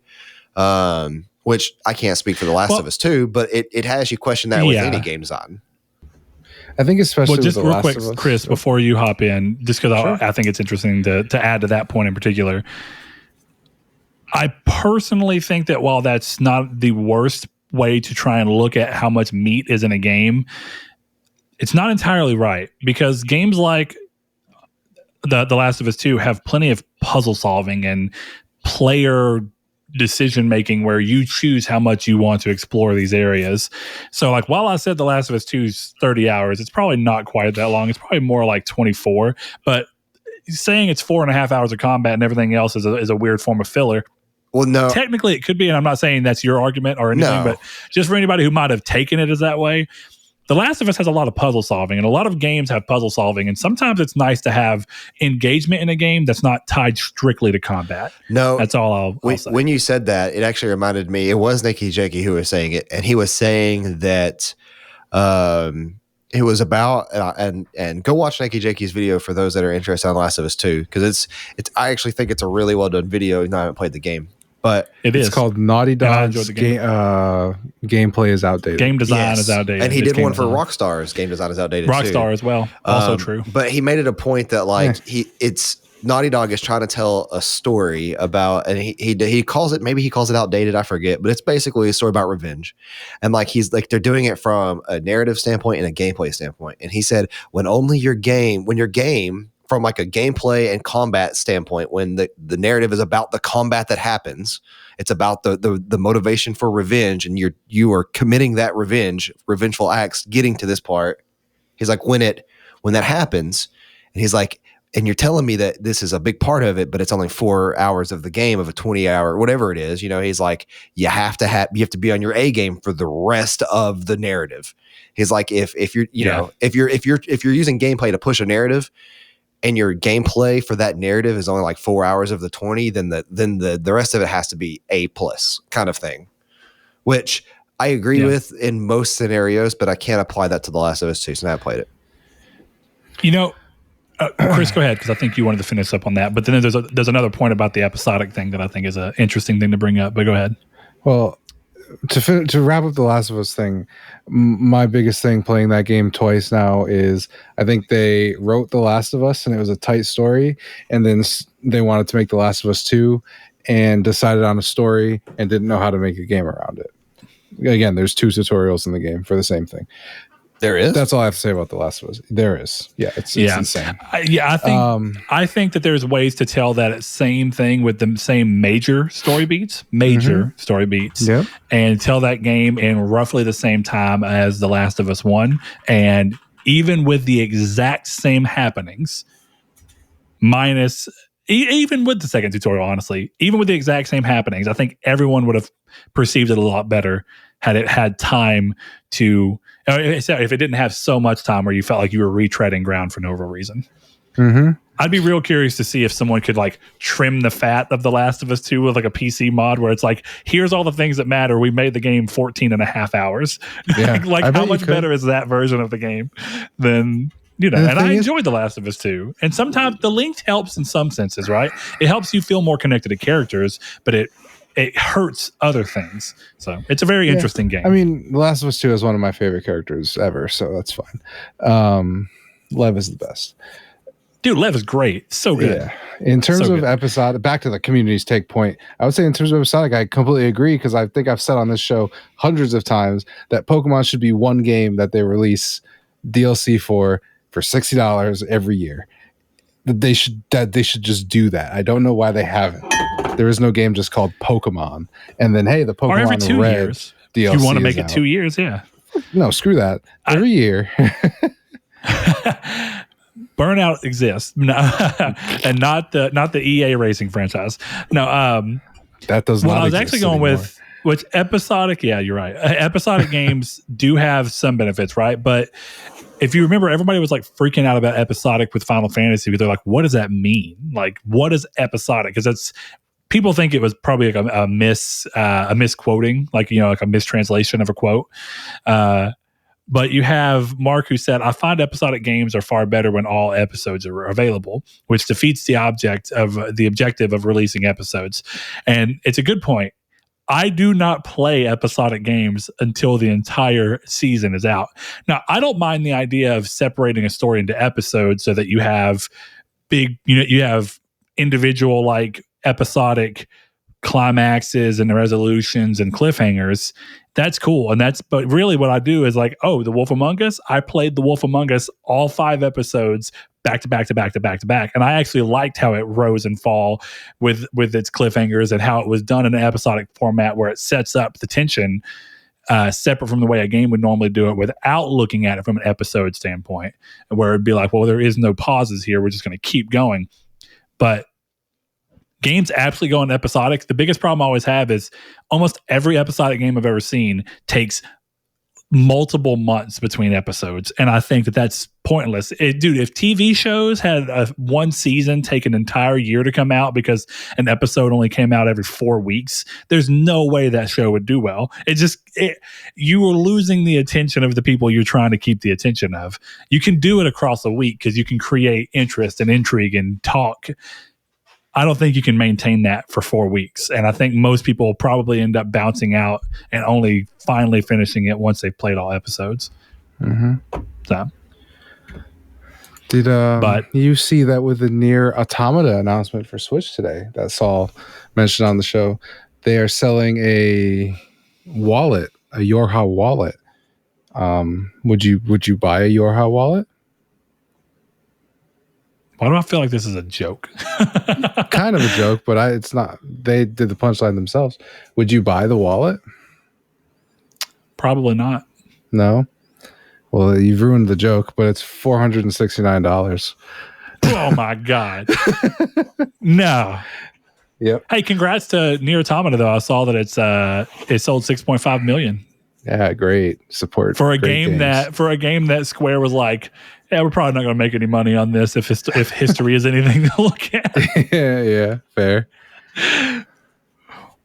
I don't know. The reason that game surprised Square is that they remade or remastered/remade the first game, which was a commercial disappointment for Square. If you ever needed proof that Square was like, hey, apparently there's some money to be made in this Nier thing, it's because Nier Automata blew up. Yeah. All that being said, Saul had to go handle some business. So we're going to go ahead and move on. I had a customer today. She brought me. Never mind. Continue. I messed the joke up. We're just moving on. No, Chris, I can't believe you did this. I'll make the joke later. All right. Well, that said, there's a couple of more that we have. I'm going to run over to the Facebook real quick and get one that we have from Mr. Cody McGinnis, one of my friends of a long time. Cody, if you're listening, hope you're doing well. He says, game variety in AAA releases. Most titles these days seem to be open world or first-person shooters. We could use a fresh breath of air of new IPs with new game styles, something unique like Nier Automata style switching gameplay. Also, linear games have almost disappeared, at least in AAA games, and a lot of times I like to focus on just the story and not 100 hours of side quest or exploring, which kind of comes back to that thing, and I think the answer is that we're all collectively getting a little older and we have a little less time. And even sometimes when we like these open world games, I think the reality is that we get tired of feeling like we're not making enough progress in a game to where you have that dopamine rush of like, I've met my dopamine requirement for the day for me to stay hooked on this game for the next day. So I agree with that. But the main thing that I thought was interesting is game variety. Because I do feel like there's been some stagnation in primarily the AAA space, but it does seem like there's been some concrete plans to a degree to try and work around that lately. Okay. Maybe this is I think it was worse through the middle of the PS4 generation when almost everything was, and it still happened, but almost everything was over-the-shoulder third-person action adventure. But don't we get to a point where people just call something that appears indie and they don't consider it AAA, regardless? That's true. It happens. Right? It happens, like if you look at the game I said, and it's in the news, only because I wanted it there and I write the news. It's called Harvestella. That is a dude, AAA. I'm 100% talking about that game. That game looks amazing. That's the game I'm excited for. It looks like everything I loved about Rune Factory, but actually better. Yep, it looks great. But if you look at that game, I guarantee, and I'm not talking about Cody, I'm just saying in general, that people will look at that game and call it indie because it's a farming simulator JRPG. You're right. But that is a AAA Square Enix game. So So what you're saying is basically that there is variety, but people are pigeonholing AAA as only meaning games that fit into these couple of things, even though other games are AAA. And it depends on what AAA means, right? Because arguably Shredder's Revenge is a AAA game for .emu or .emu, however the hell you pronounce their name, right? That's their big game. That's a AAA game for them. But we don't consider it AAA because it's pixelized, right? You know, I think there's a lot of people. Budget's weird, and I'm gonna Google. I think I've done it before, but what defines a AAA game? And I think that there's a lot of benefits what you're talking about. But here's the term AAA game is a classification. This is just Google while we're here. This is ARM.com. I don't know what that is, but it's a classification used within the video gaming industry to signify high-budget, high-profile games that are typically produced and distributed by large, well-known publishers. They're essentially the equivalent of a blockbuster for movies. You consider Astro's Playroom a AAA game? I think it kind of has to be. It's. I mean, I don't know, because budget comes into play. I think it is, but if you really wanted to look, I don't think someone's wrong for saying like Astro's Playroom was probably not that expensive to make, and it was a pack-in game that they made no money on. So they didn't spend like millions on it. You know what I mean? Yeah, but I think at that point that gets to a point where AAA is. We use AAA colloquially unless we're arguing about AAA. Right, unless we're having this specific conversation, all AAA means big games, right? Hades is a AAA game, but maybe it's not a AAA At least, like you say, right? Contextually, I think that's the interesting thing is like, I think the part of this particular definition, like you're saying, you only look at it this way when you're actually looking at it from this side of the conversation, talking about well-known publishers, large well-known publishers.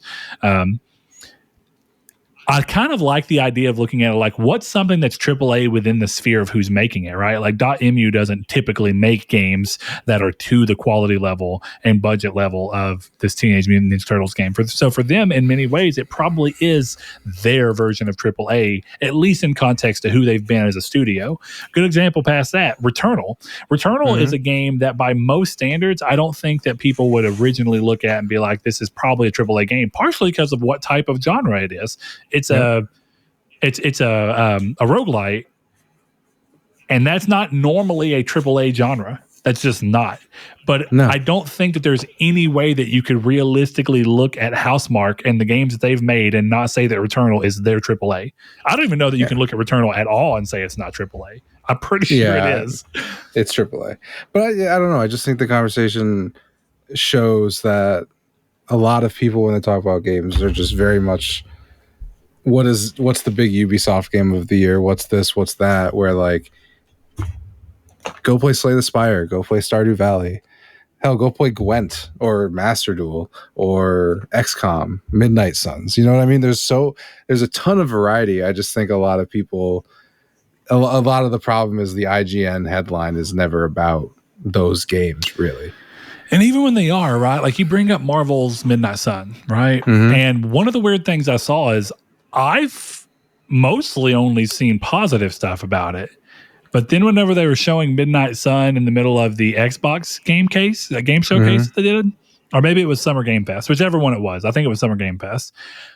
Almost all of the YouTube comments were like, this looks like garbage. This is so low budget. This isn't what I wanted. We want a real high quality Marvel game. And I'm like, this doesn't look high quality. This looks amazing. It does. Like this looks so good. And it's funny to me that things that I don't think look bad can be considered jarring. Like this is a very different example. And Blake, I'm not saying that this is on you, but a good example of how sometimes expectations that are set within the minds of individuals at a more big level. It's kind of like earlier today, or maybe it was yesterday, Chris, where you shared that post of the guy who was a Rockstar head who went off and made his own studio, and his game that's coming up has Everywhere. that very art, that very Nintendo-esque art style, right? And there was a thing where it's like Blake was like, "I'm really surprised to see that," and it's like, not saying why, but it's a symptom of what we're talking about, in the fact that when you know this guy who's synonymous with Rockstar and you see him making a game of that style, that it's apparently jarring to you because it doesn't fit into the mold of what we typically view. And should that matter? No, it shouldn't. No, it definitely shouldn't. It's just that's how people set themselves up. Yeah. Look All right, we're going to deeper. move off from the community's take. Thank you to everyone who responded. We just been on it a little longer than I intended to. So, rapid fire. Matthew Green says, "Stop being greedy bastards with microtransactions." Josh Drago says, "More hot gamer chicks." And Sean Easton says, "Always give a buy to own option on free games." There you go. Those are that's your catch all right there. Some rapid fire of a few other ones. Remember, thank you to IGN everyone who babes. came in. We're gonna run through the news now. So with that, the first thing that Chris put in the news here: the worst part of Ubisoft's new take on Assassin's Creed seems to be finally making a solo debut. Pirate game Skull and Bones, the beleaguered project that the publisher has been making since its announcement in 2017, has had a set of leaks revealing the release date to be November 8th, 2022, alongside pre-order bonuses. Other incentives include 2 missions, a smuggler's pass token, a digital art book, and a premium bonus pack. Tom Henderson says the game is set to be shown off in full sometime this July. So be on the lookout if the idea of this game brings you up to full mast. That's good. I was proud of that one. Anyway, yeah, I'm gonna tell you, man. I really wasn't that stoked for this game. This entire premise for this game was based off of everybody who was so stoked at the boat mechanics in Assassin's Creed 4. In Assassin's Creed 4. Yeah. People were like, bro, we need a whole game of this in 2013. Yeah. The boat stuff is the single worst part of Assassin's Creed. It's the reason I will never play Odyssey again. I can't speak on 4, right? But I'll tell you right now, Odyssey and the much, much lesser bit of it that was in Origins were the worst time I had with either of those games. And I thought Origins was actually a delightful game. I quite enjoyed it. Odyssey was a train wreck, and I hated every bit of it. But I would rather swim than use the boats and do boat combat. Dude, either way, look, right. Taking that away, the fact that it's taking you, since people telling you that they love this mechanic from your game that you put out in 2013, and we're almost 10 years later, and this game that you've been making for half of that time is still not out and still hasn't even really been shown in any way. There's nothing about this that screams confidence on Ubisoft's part, confidence on the developer's part, nothing. Now, I would love to be proven wrong. They show the game, it looks amazing, it comes out, does well. Yeah, okay. I just have a feeling that if a game that got as much high press and love as Gods and Monsters, what was it eventually recalled? Immortal Phoenix or Phoenix something Rising, stupid. Yeah. God, such a bad name. Gods and Monsters is such a better name. It is a much better name. But if goddamn Monster Energy. If that game can underperform, despite having all the Breath of the Wild good thing, all the people who loved Odyssey, all the good things around that, if that game can underperform, this game that's been riddled with issues, there's no way this game performs to anyone's expectations, be it the publishers or the fans. It's got to be a sunken time fallacy thing where they're like, we might as well. We have to release it because we've spent too much. Yeah, I think so too. Sadly, I think that's what happened with Immortal Phoenix Rising. Yeah, the game's good though. I'm not saying the game's bad. I haven't played it. I don't have a strong opinion. Only opinion I have on it is that it looked better when they showed it first than when they reintroduced it and showed it again. Yeah. They made it Fortnite. Personally. But the game itself is fun. Anyway, next thing up in the news, because I'm pretty sure we've all just Skull and Bones is a no. Yeah, no thanks. So am I wrong? Are you going to just jump all over Skull and Bones? I'm a little excited, but I don't know about how much. Okay, let me back up and say this. Any excitement that I might have had for this game was taken by the fact that Microsoft did this and better and quicker. Yep. Yeah. Sea of Thieves exists. Yep. And I don't really know what you're going to do that's going to trump a game that's been being developed for 3.5 years and has continued to add features left and right. By the time that this game even comes out, Sea of Thieves will probably have added everything that this game might have originally had on Sea of Thieves when Sea of Thieves launched. And I think Sea of Thieves is just a more fun game. Now, we'll see. Maybe this game has the ability to add the one thing that I think Sea of Thieves has always been missing, which is a sense of consistent progression that kind of is lacking in that game, as much fun as it is, but seems doubtful. Next thing up in the news, though, Sony has revealed its INZONE line of gaming gear. This brand is intended to appeal to PC gamers first, but will work perfectly well with the company's couch box. They revealed 2 monitors. The high-end M9 model will be capable of 4K HDR at 144 hertz and will retail for $899. The lower-end M3 retails for $529 and outputs 1080p at 240 hertz. They also revealed 3 headsets, which we knew about all of this more or less from a leak, but the 3 headsets range from $99 to $299, the highest end offering noise cancellation, 3D spatial surround sound, and about 32 hours of battery life. All 3 will be compatible with PS5, as well as the monitors having PS5 benefits as well. Kind of an interesting choice for them to do this outside of the PlayStation purview when they're putting PlayStation into PC the way they are. If I was Sony, I would be like, hey, if we're making gaming specific things for PC, just call it PlayStation. Do it PlayStation's PC brand. Name all these things PlayStation things. But maybe they don't want to cause brand confusion, even though I don't really think it would. Even though they're releasing Spider-Man onto Steam. Well, I just mean they don't want people thinking if I have to buy this to have a PS5. Yeah, I could see that. But I think that they're essentially having their cake and eating it too here, because all they have to do is say, yeah, this is Sony, but all of the boxes and everything can say compatible with pairs well with PlayStation or compatible with PlayStation, whatever it be. I'm probably going to buy the M9 at some point. I'm going to score some money away just so I can have it on my desk. I've been thinking about getting rid of my big TV for a while, so. Really? Yeah. Yeah. I mean, dude, 4K 144 hertz. How big is it? Is it a 32, 29, 29, I think. 29 to 27.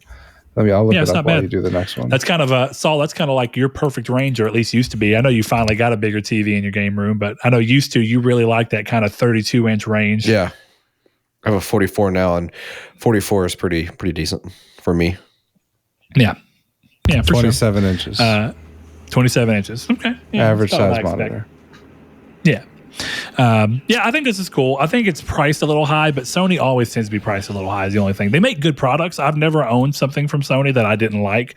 I just always feel like I pay about $100 more than I should have when it's actually Sony branded and not PlayStation branded. Yeah. PlayStation's done a lot better job, except for the PS3, and being pretty price conscientious. I guess also the PS Vita memory cards. Gotta throw that out there. The Vita itself was well priced, actually, in my opinion. But the memory cards were not, sadly. Next thing up, Namco announces a remake of a PS1 game, Pac-Man World. It's being remade and will launch later this year on August 26th. The company calls this a, quote, modernized classic, end quote, and touts its updated visuals, field of view, and gameplay as they announce the title. Pac-Man World's fun. I remember this game for PS1. I could see myself having fun with this. If this is the game I think it is, which I'm pretty sure it is, it's got a scene, a section where you run from. Hold on, this is going to tell me right now. Yeah, the Mummy. There's a level in Pac-Man World where you are running from a mummy, and it's in the view of like Crash Bandicoot 3, where you have the point of view where like you're running from the camera, and I'm pretty sure that's Pac-Man World, and I like that one quite a bit. It gave me big Crash Bandicoot 3 vibes whenever you're in the area with the sarcophagus and whatnot. Fun game. That being said, do you boys have anything that y'all want to talk about with Pac-Man? Absolutely not. When I used to work at La Coretta before CVS came and just destroyed it, Saul. I don't work there no more. We had a Mrs. Pac-Man machine, and I absolutely adored playing that game. I played it all the time. Like, I would love when customers would tip me with change included. Like, let me keep the change. Of like, hell yeah, another quarter for the Mrs. Pac-Man machine. It's a great time.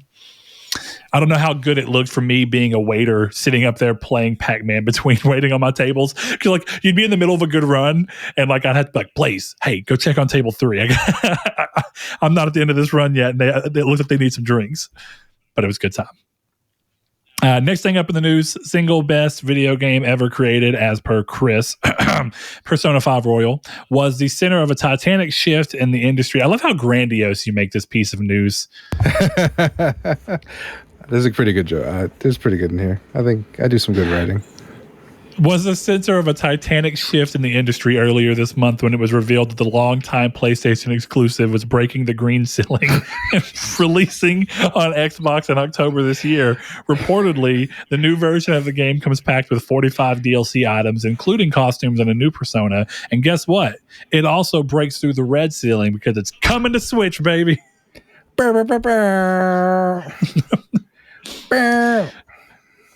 Yeah.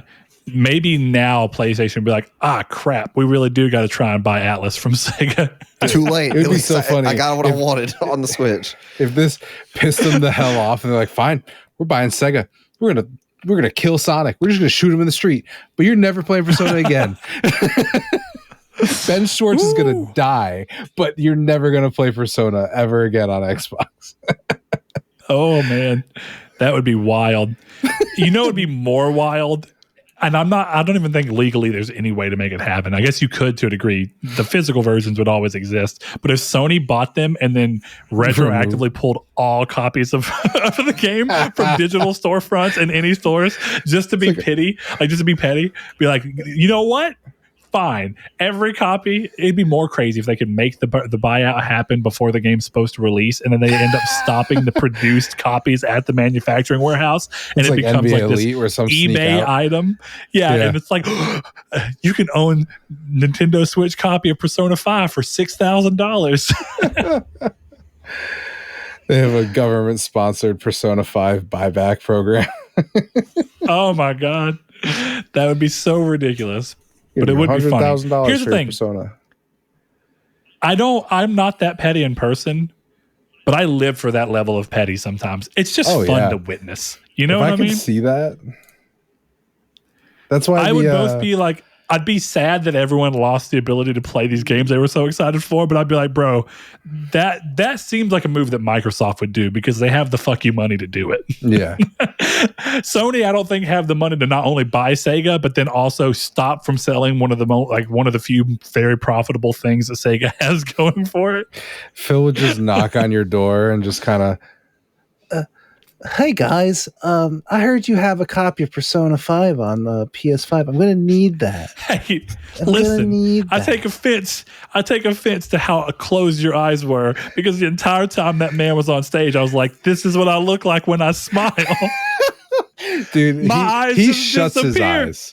He shuts his eyes when he talks publicly. It's awesome. Dude, the entire time he was talking, he was like, we've paired with some great Japanese creators. I'm like, is this man's eyes closed? Is this what I look like? I'm so excited to introduce the team. Look, the Saul, legendary you've known team. me long enough. Sure. When I talk like that, do my eyes shut like that? A little bit. In terms of outward looking? A little bit. A tad. My squinty eyes. There's nothing I can do about it. You know, I don't know what else. I perpetually look like I'm like, isn't that what they call that? Squinting, whenever you like squeeze your eyes to try and focus on something small. Exactly. I gotta be careful. I'm pretty sure Lindsay Ellis was canceled for saying squinty eyes, or for saying like if you squint. Who is that? Some YouTube educator chick. I don't know much about her. All I remember is that she said something about everything ripping off the last Airbender, and then she made a follow-up tweet that was like, "I can see how if you squint your eyes, it's me saying that all Asian inspired things seem like the last Airbender," and they were like, people got onto her for saying squint because apparently that's an allusion to Asian eyes. I don't actually know if that's why people got mad. I just remember seeing people saying that it was racially charged. July's PS Plus games have been reportedly revealed. Yeah. The games available from July 5th to August 2nd are Crash 4, Man of Medan, and Arcade Again. Hey, Crash 4, top tier game. Yeah, I need to Top play tier more game. of it. If you've not played Crash 4, I encourage you. It's amazing. So good. It did the impossible. It followed up Crash 3 with a direct sequel without sucking 20 years later. 22 years later, a long time. 20 years later, I think. Go enjoy your game.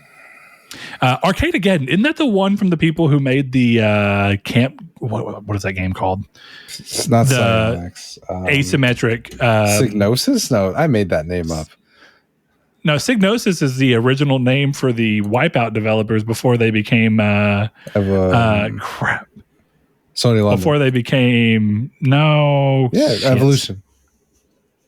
No, they got closed. It's Evolution or Sony London. It's one of those two. It's not either one of those. I wish that you wouldn't have done this. It was Studio Liverpool. That's what I said. London, Studio Liverpool. That's what I said. But anyway, yeah, that was what Psygnosis was. You were killing me over here. That I can't remember what I was trying to say now.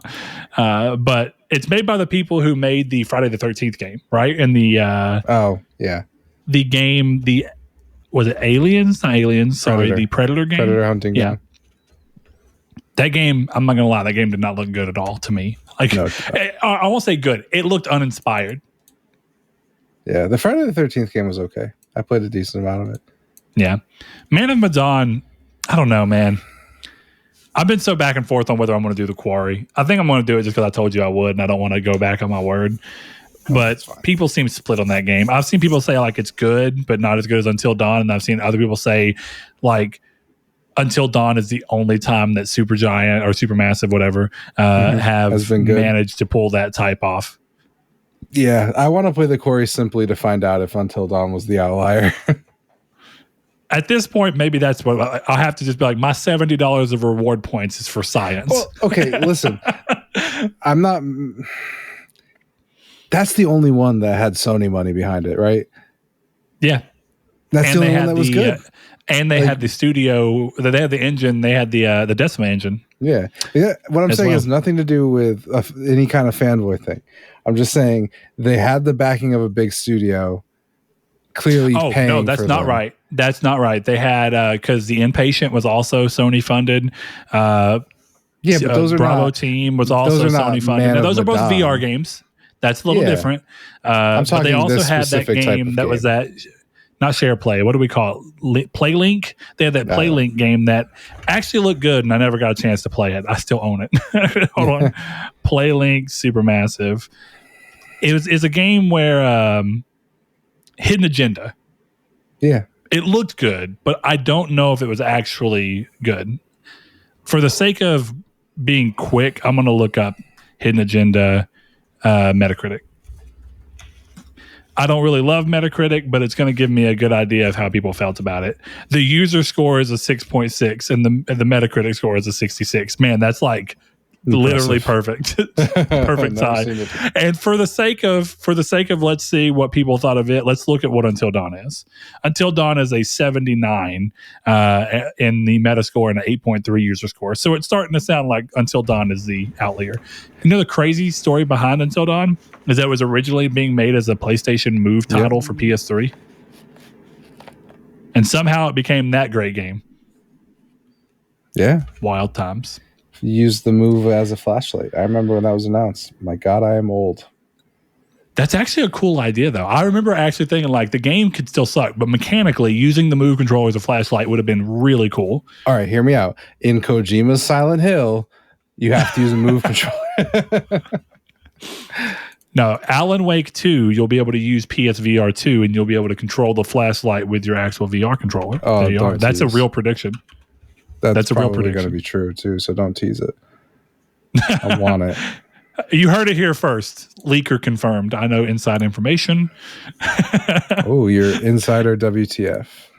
And if I'm wrong, then I didn't say that. You didn't hear that from me. I don't know what I'm talking about. Deleting the episode. But moving on to the next piece of news. Actually, back up real quick. This is the first time that we've gotten announcements for PS Plus games since the new PS Plus has pretty much been launched in almost every territory now. This is a pretty solid list. I was wondering if the games are going to take a really big drop because they're available for all tiers or not. I think that this is a good sign that even the bottom tier PS Plus still is going to get some good games. Yeah, I would agree. Or, worthy games. Decent games. Yeah. I mean, better than some months by far. There was a few weird months there where I was like, you can't really argue because it's like I'm still getting from a value proposition. These games, if I were to buy them, even if I wouldn't have bought them, would have been like $60, and that's what I paid for the whole year. But is what it is. Next thing up, and the big news for the day, Capcom announced the Megaman Battle Network collection. The collection includes a ton of games and releases in 2023. The titles are Megaman Battle Network, Battle Network 2, Battle Network 3 White and Blue, because this is when they started deciding that all of these games needed to have two versions, like the Metabots game. They had the Metabee version. And then whatever the other version that I can't remember the Metabots name. They have Battle Network 4, Red Sun and Blue Moon, Battle Network 5, Team Proto Man and Team Colonel, Battle Network 6, Cybeast Greygar and Cybeast Falzar. There you are. That is, 10 games? You have it. Nice. There you go. I don't even care if it has the Mega amazing. Man borders on the screen, which it does. It almost absolutely does, which is fine. Dude, Blaze and I have been talking about how cool it would be to see this series come back in some capacity, and this is completely fine with me. My only hope, because I still think a modern Battle Network could work really well, my only hope is that this sells so well that Capcom's like, fuck it, let's try to make a new Battle Network. Oh, I would be so happy. That's my real hope, because I think 3D, there's tons of good ideas. ultra realistic one. Last of Us Hear graphics. me out for a second. I kind of wish that they had stumbled across the idea for Battle Network on the Dreamcast, and they had it to where you could play Battle Network with your Dreamcast, connected to online, play with other people, but then when you wanted to, you could pull your VMU out of your Dreamcast controller and carry your Mega Man Battle Network dude around and link with other memory cards like you could, and have other people's VMUs and do the battles there. That seems like something that little 7 to 8 year old Brett would have just been like, holy shit, man, can you believe it? Because I'm already going to tell you, I could not believe that I could carry my Chow around with me in the VMU. I thought that was the most amazing shit in the world. One of my favorite things of all time. I just wish that the VMU would have been used for a little bit more. That would have been one of my favorite things ever. Maybe that can happen now. I've always thought Battle Network would have made sense to make as a phone game and let people just freaking, jack in, jack off on your phone. My real hope is that multiplayer is cool, but there's something that's kind of fun about having to be around the person you're doing the battling and stuff with. So I would love it would never happen, but I would love for a game to be ballsy enough to be like, here's a new Battle Network. It's on Switch and it is multiplayer, but it's only ad hoc multiplayer. So you must be within so many feet of the people that you're playing it with so that you have that classic experience of meeting up and socializing with people to play this game. Never going to happen though. What's more crazy is, dude, that many Battle Network games came out on one system. There's some DS ones, 5 and 6, I think. There were both DS ones. I was trying to figure that out. Oh, it's a whole video game series. Yeah, I was trying to figure out which ones came out because I don't think I played any of the later ones. I always forget that Mega Man's Rockman in Japan. I know that. It's just weird. So this game called Rockman Battle Network. I guess that works. Let's see. 5 had GBA version and DS version. And it looks like 6 may have been strictly DS. No, it's still Game Boy Advance. And not a DS version. Weird. Learn something new every day. Why did they like, hey, you know what? We need a DS version of 5, but not 6. I don't know. These decision making, it's all weird. I'm excited for that. We'll see how that goes. But now for the game we were talking about earlier, Harvestella, a Stardew Valley-like JRPG. I would argue that it's less Stardew Valley, but I get where you're coming from there. It's farming sim meets dating sim meets JRPG, action JRPG that's coming out from Square Enix and releasing November 4th, 2022 for Switch and PC. Hopefully this is a game that eventually finds its way across the aisle to PlayStation because it seems like a great game for that. But if nothing else, this is one more game for me to be excited for now that I have this Switch OLED that I have to try and justify by playing.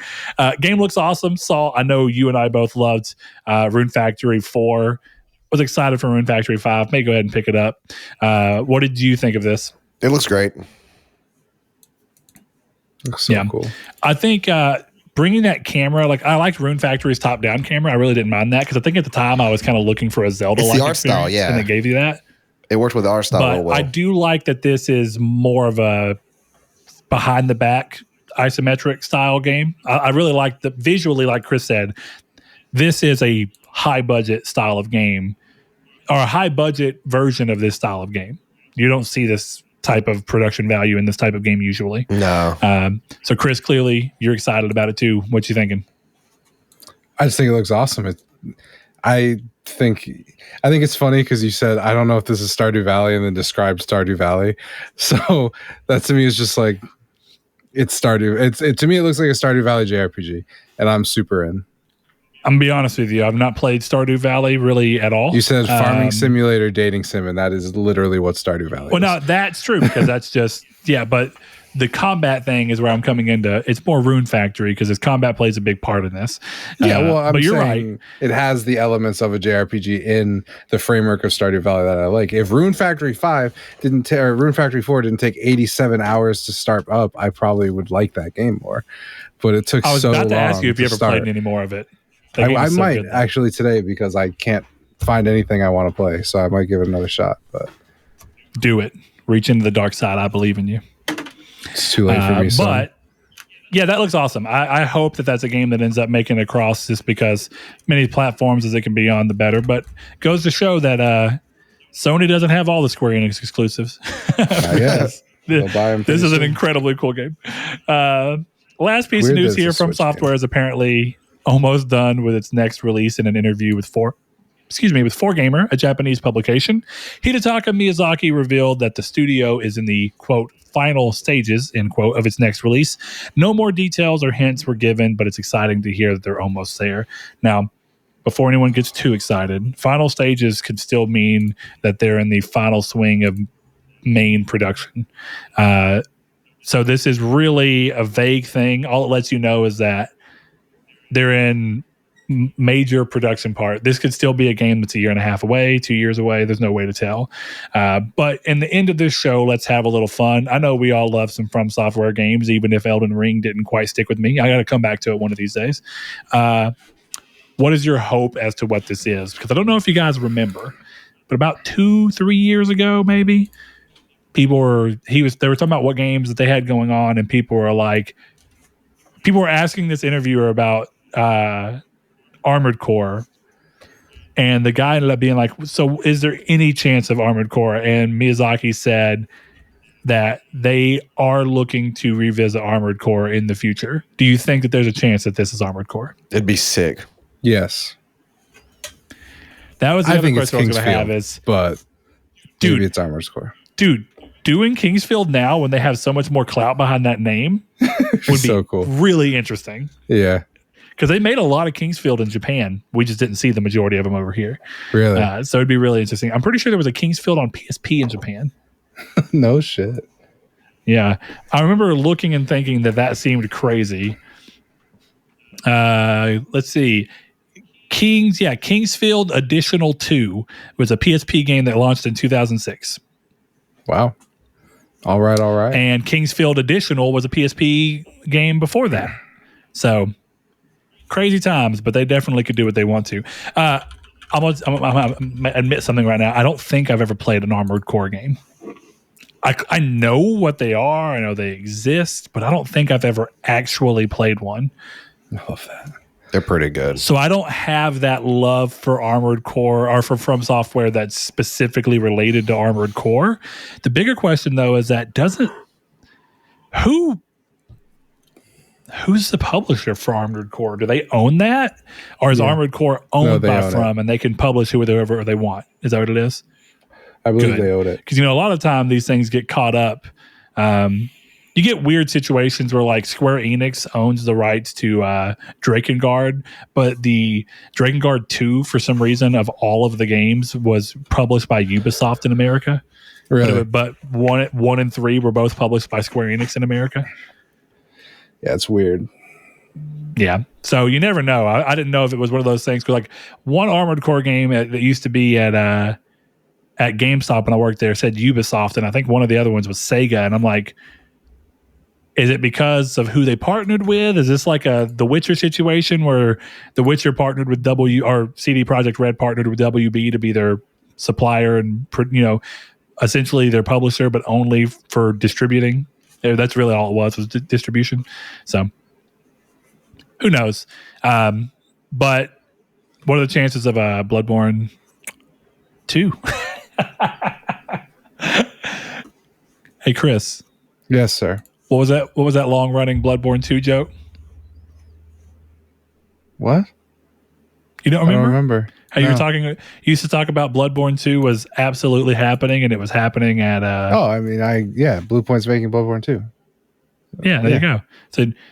So there's no way at all that this game could be Bloodborne 2 or another PlayStation exclusive from FROMSoft. It very well could be a PlayStation exclusive, but it's not Bloodborne 2. Could be Bloodborne Remastered. When do you think we see Bloodborne 2 from Blue Point? Whenever Blue Point's ready, man. Whenever No Blue rush. Point's ready. Listen. Well, listen. Go ahead. Bloodborne 2. I want them to take their time. They became a great studio after Demon's Souls. They were already a great studio, but they really came to their own with Demon's Souls. Bloodborne 2. They're already making it. Miyazaki works for Blue Point. They're already making Bloodborne 2. He works there. Him and George R.R. Martin and Brandon Sanderson are all working on Bloodborne 2. They're all working Didn't on Brandon Bloodborne Sanderson 2. do Mistborn? Yes. Yeah, okay. And Way of Kings. I love Brandon Sanderson. Good reference there. He's amazing. I kickstarted his hard books or his new books. I'm excited. Oh man, I don't know. I'm a big fan. I've said this for a long time that I wish games would just completely, which I guess is hypocritical because I've always said that I think it's way better that PlayStation just keeps it simple and calls it PS2, PS3, PS4, PS5.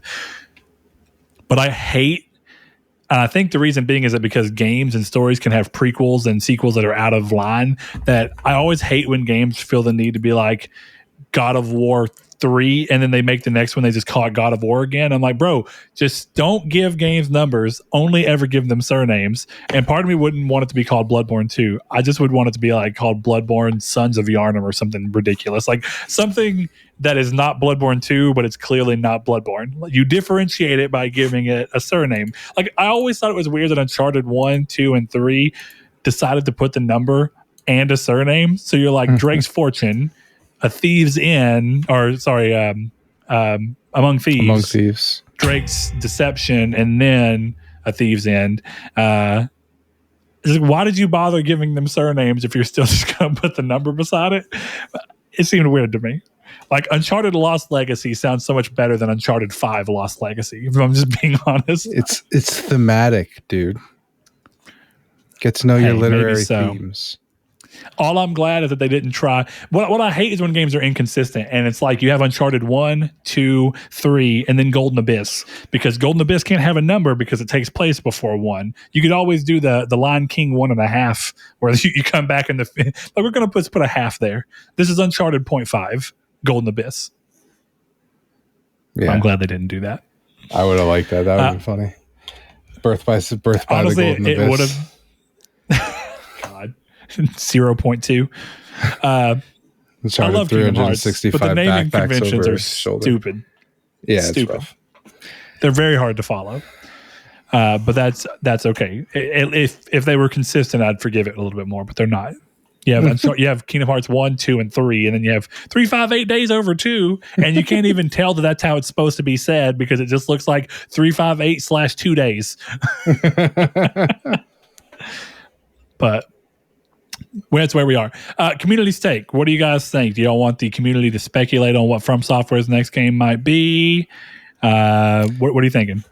I want to hear FromSoft first game is good. I would kind of be interested to hear some feedback on the fanboy conversation. I think I have a very hot take, but maybe it's not that hot. You know what? I'm cool with that. I want to go see what you guys think of one other thing, and that was given in the podcast open discussion part in the Discord. And Jason Clendenning, one of our patrons, had hopped in there and asked something in regards, and I feel like I may be going too far back, but I don't think so. We've had a lot of conversations in the podcast open thing on accident. If you'd like to get into the podcast, you can go to our Patreon, which is patreon.com/Nartech. I think actually you can do it anyway, but that's probably the easiest way to find access to the Patreon or to the Discord. Have conversations with us about the show, answer the community's take, even have an open discussion about the podcast, right? Yeah, man, why not, you know? Man, maybe I'm missing it. It might have been in the community's take. You might also be able to join us on Facebook for more conversations there at facebook.com/triangle squared, right? Yep. You got that right? Yep. Facebook.com/triangle squared, where you can request to join, and Brett will obviously let you in. This is free space, man. There's no bouncers at this club. Did you find it yet, or do I need to keep making stuff up? No, keep stalling. All right. I found it. So my mom came into my room today to give me some bad news. Uh-oh. Right. But she said that she got my favorite soy sauce to go with dinner. And I looked at her and said, man, you really Kiko man while he's down. Wow. I don't even know what Brett... That was the joke earlier that you chose. That was 100% the joke from earlier. I found the spot to slide it in. Oh, Saul, the moment has come. And it finally happened. I ate sushi Friday. How'd you like it? It was all right. I got tempura shrimp. I was going to say... Never had sushi either. The sushi I get is not real sushi. It is, but it's not. It has fried shrimp on it, and it's really good. The one I got, the tempura shrimp, is essentially fried shrimp. It's breaded, but it was good. It was that and eel sauce and cream cheese, I think is what it was. It was good though. I liked it. And then I had some of Hannah's Philadelphia roll, which was salmon, avocado, and cream cheese. That was pretty good too. And then I had a spicy tuna one and a spicy yellowtail one because we went out with Jeanette and Ryan to Fuji's on a last minute little thing. So sushi is on the collective friend thing now. I finally completely opened. I would go to Fuji's anyway because I like their other food that wasn't sushi related, but now I've opened my mind to sushi and I did it. Well, I did it, Dan. If you do it again, I highly recommend the Pink Lady roll. It is cream cheese, fried shrimp, with soybean paper, and soybean paper is more there just for texture. Okay. It is. It's pretty good.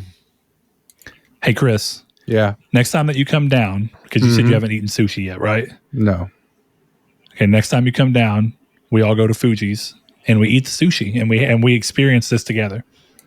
I don't know, man. Because there's a whole wide world of sushi that I've not had and never thought I would eat, and there's a little sliver of sushi I have eaten. So now we get to expand our horizons together. But you know what? I understand, but Chris, I will be there. And you know what? That's why they have tempura chicken and tempura shrimp rolls, because it's not raw. It's fried shrimp, battered with tempura breading inside of a sushi. That might be okay. You can slowly step in. Eating raw fish. You dip your toes in the water. It makes me feel like a certain word makes me feel, so I don't want to eat it. The M word? The M word. My new AGM at my job also has that thing. And it's very funny because like I've been very aggressive. Like I'm people's boss now, so I get to do arbitrary shit. Like, oh, you say that word again, I'm fucking sending you home. Which I don't think you got to meet him, because you were here and gone in a flash. But one of my best buds, Blaze, his wife. I think I met him. Okay, yeah, I met him. Did you? I can't remember.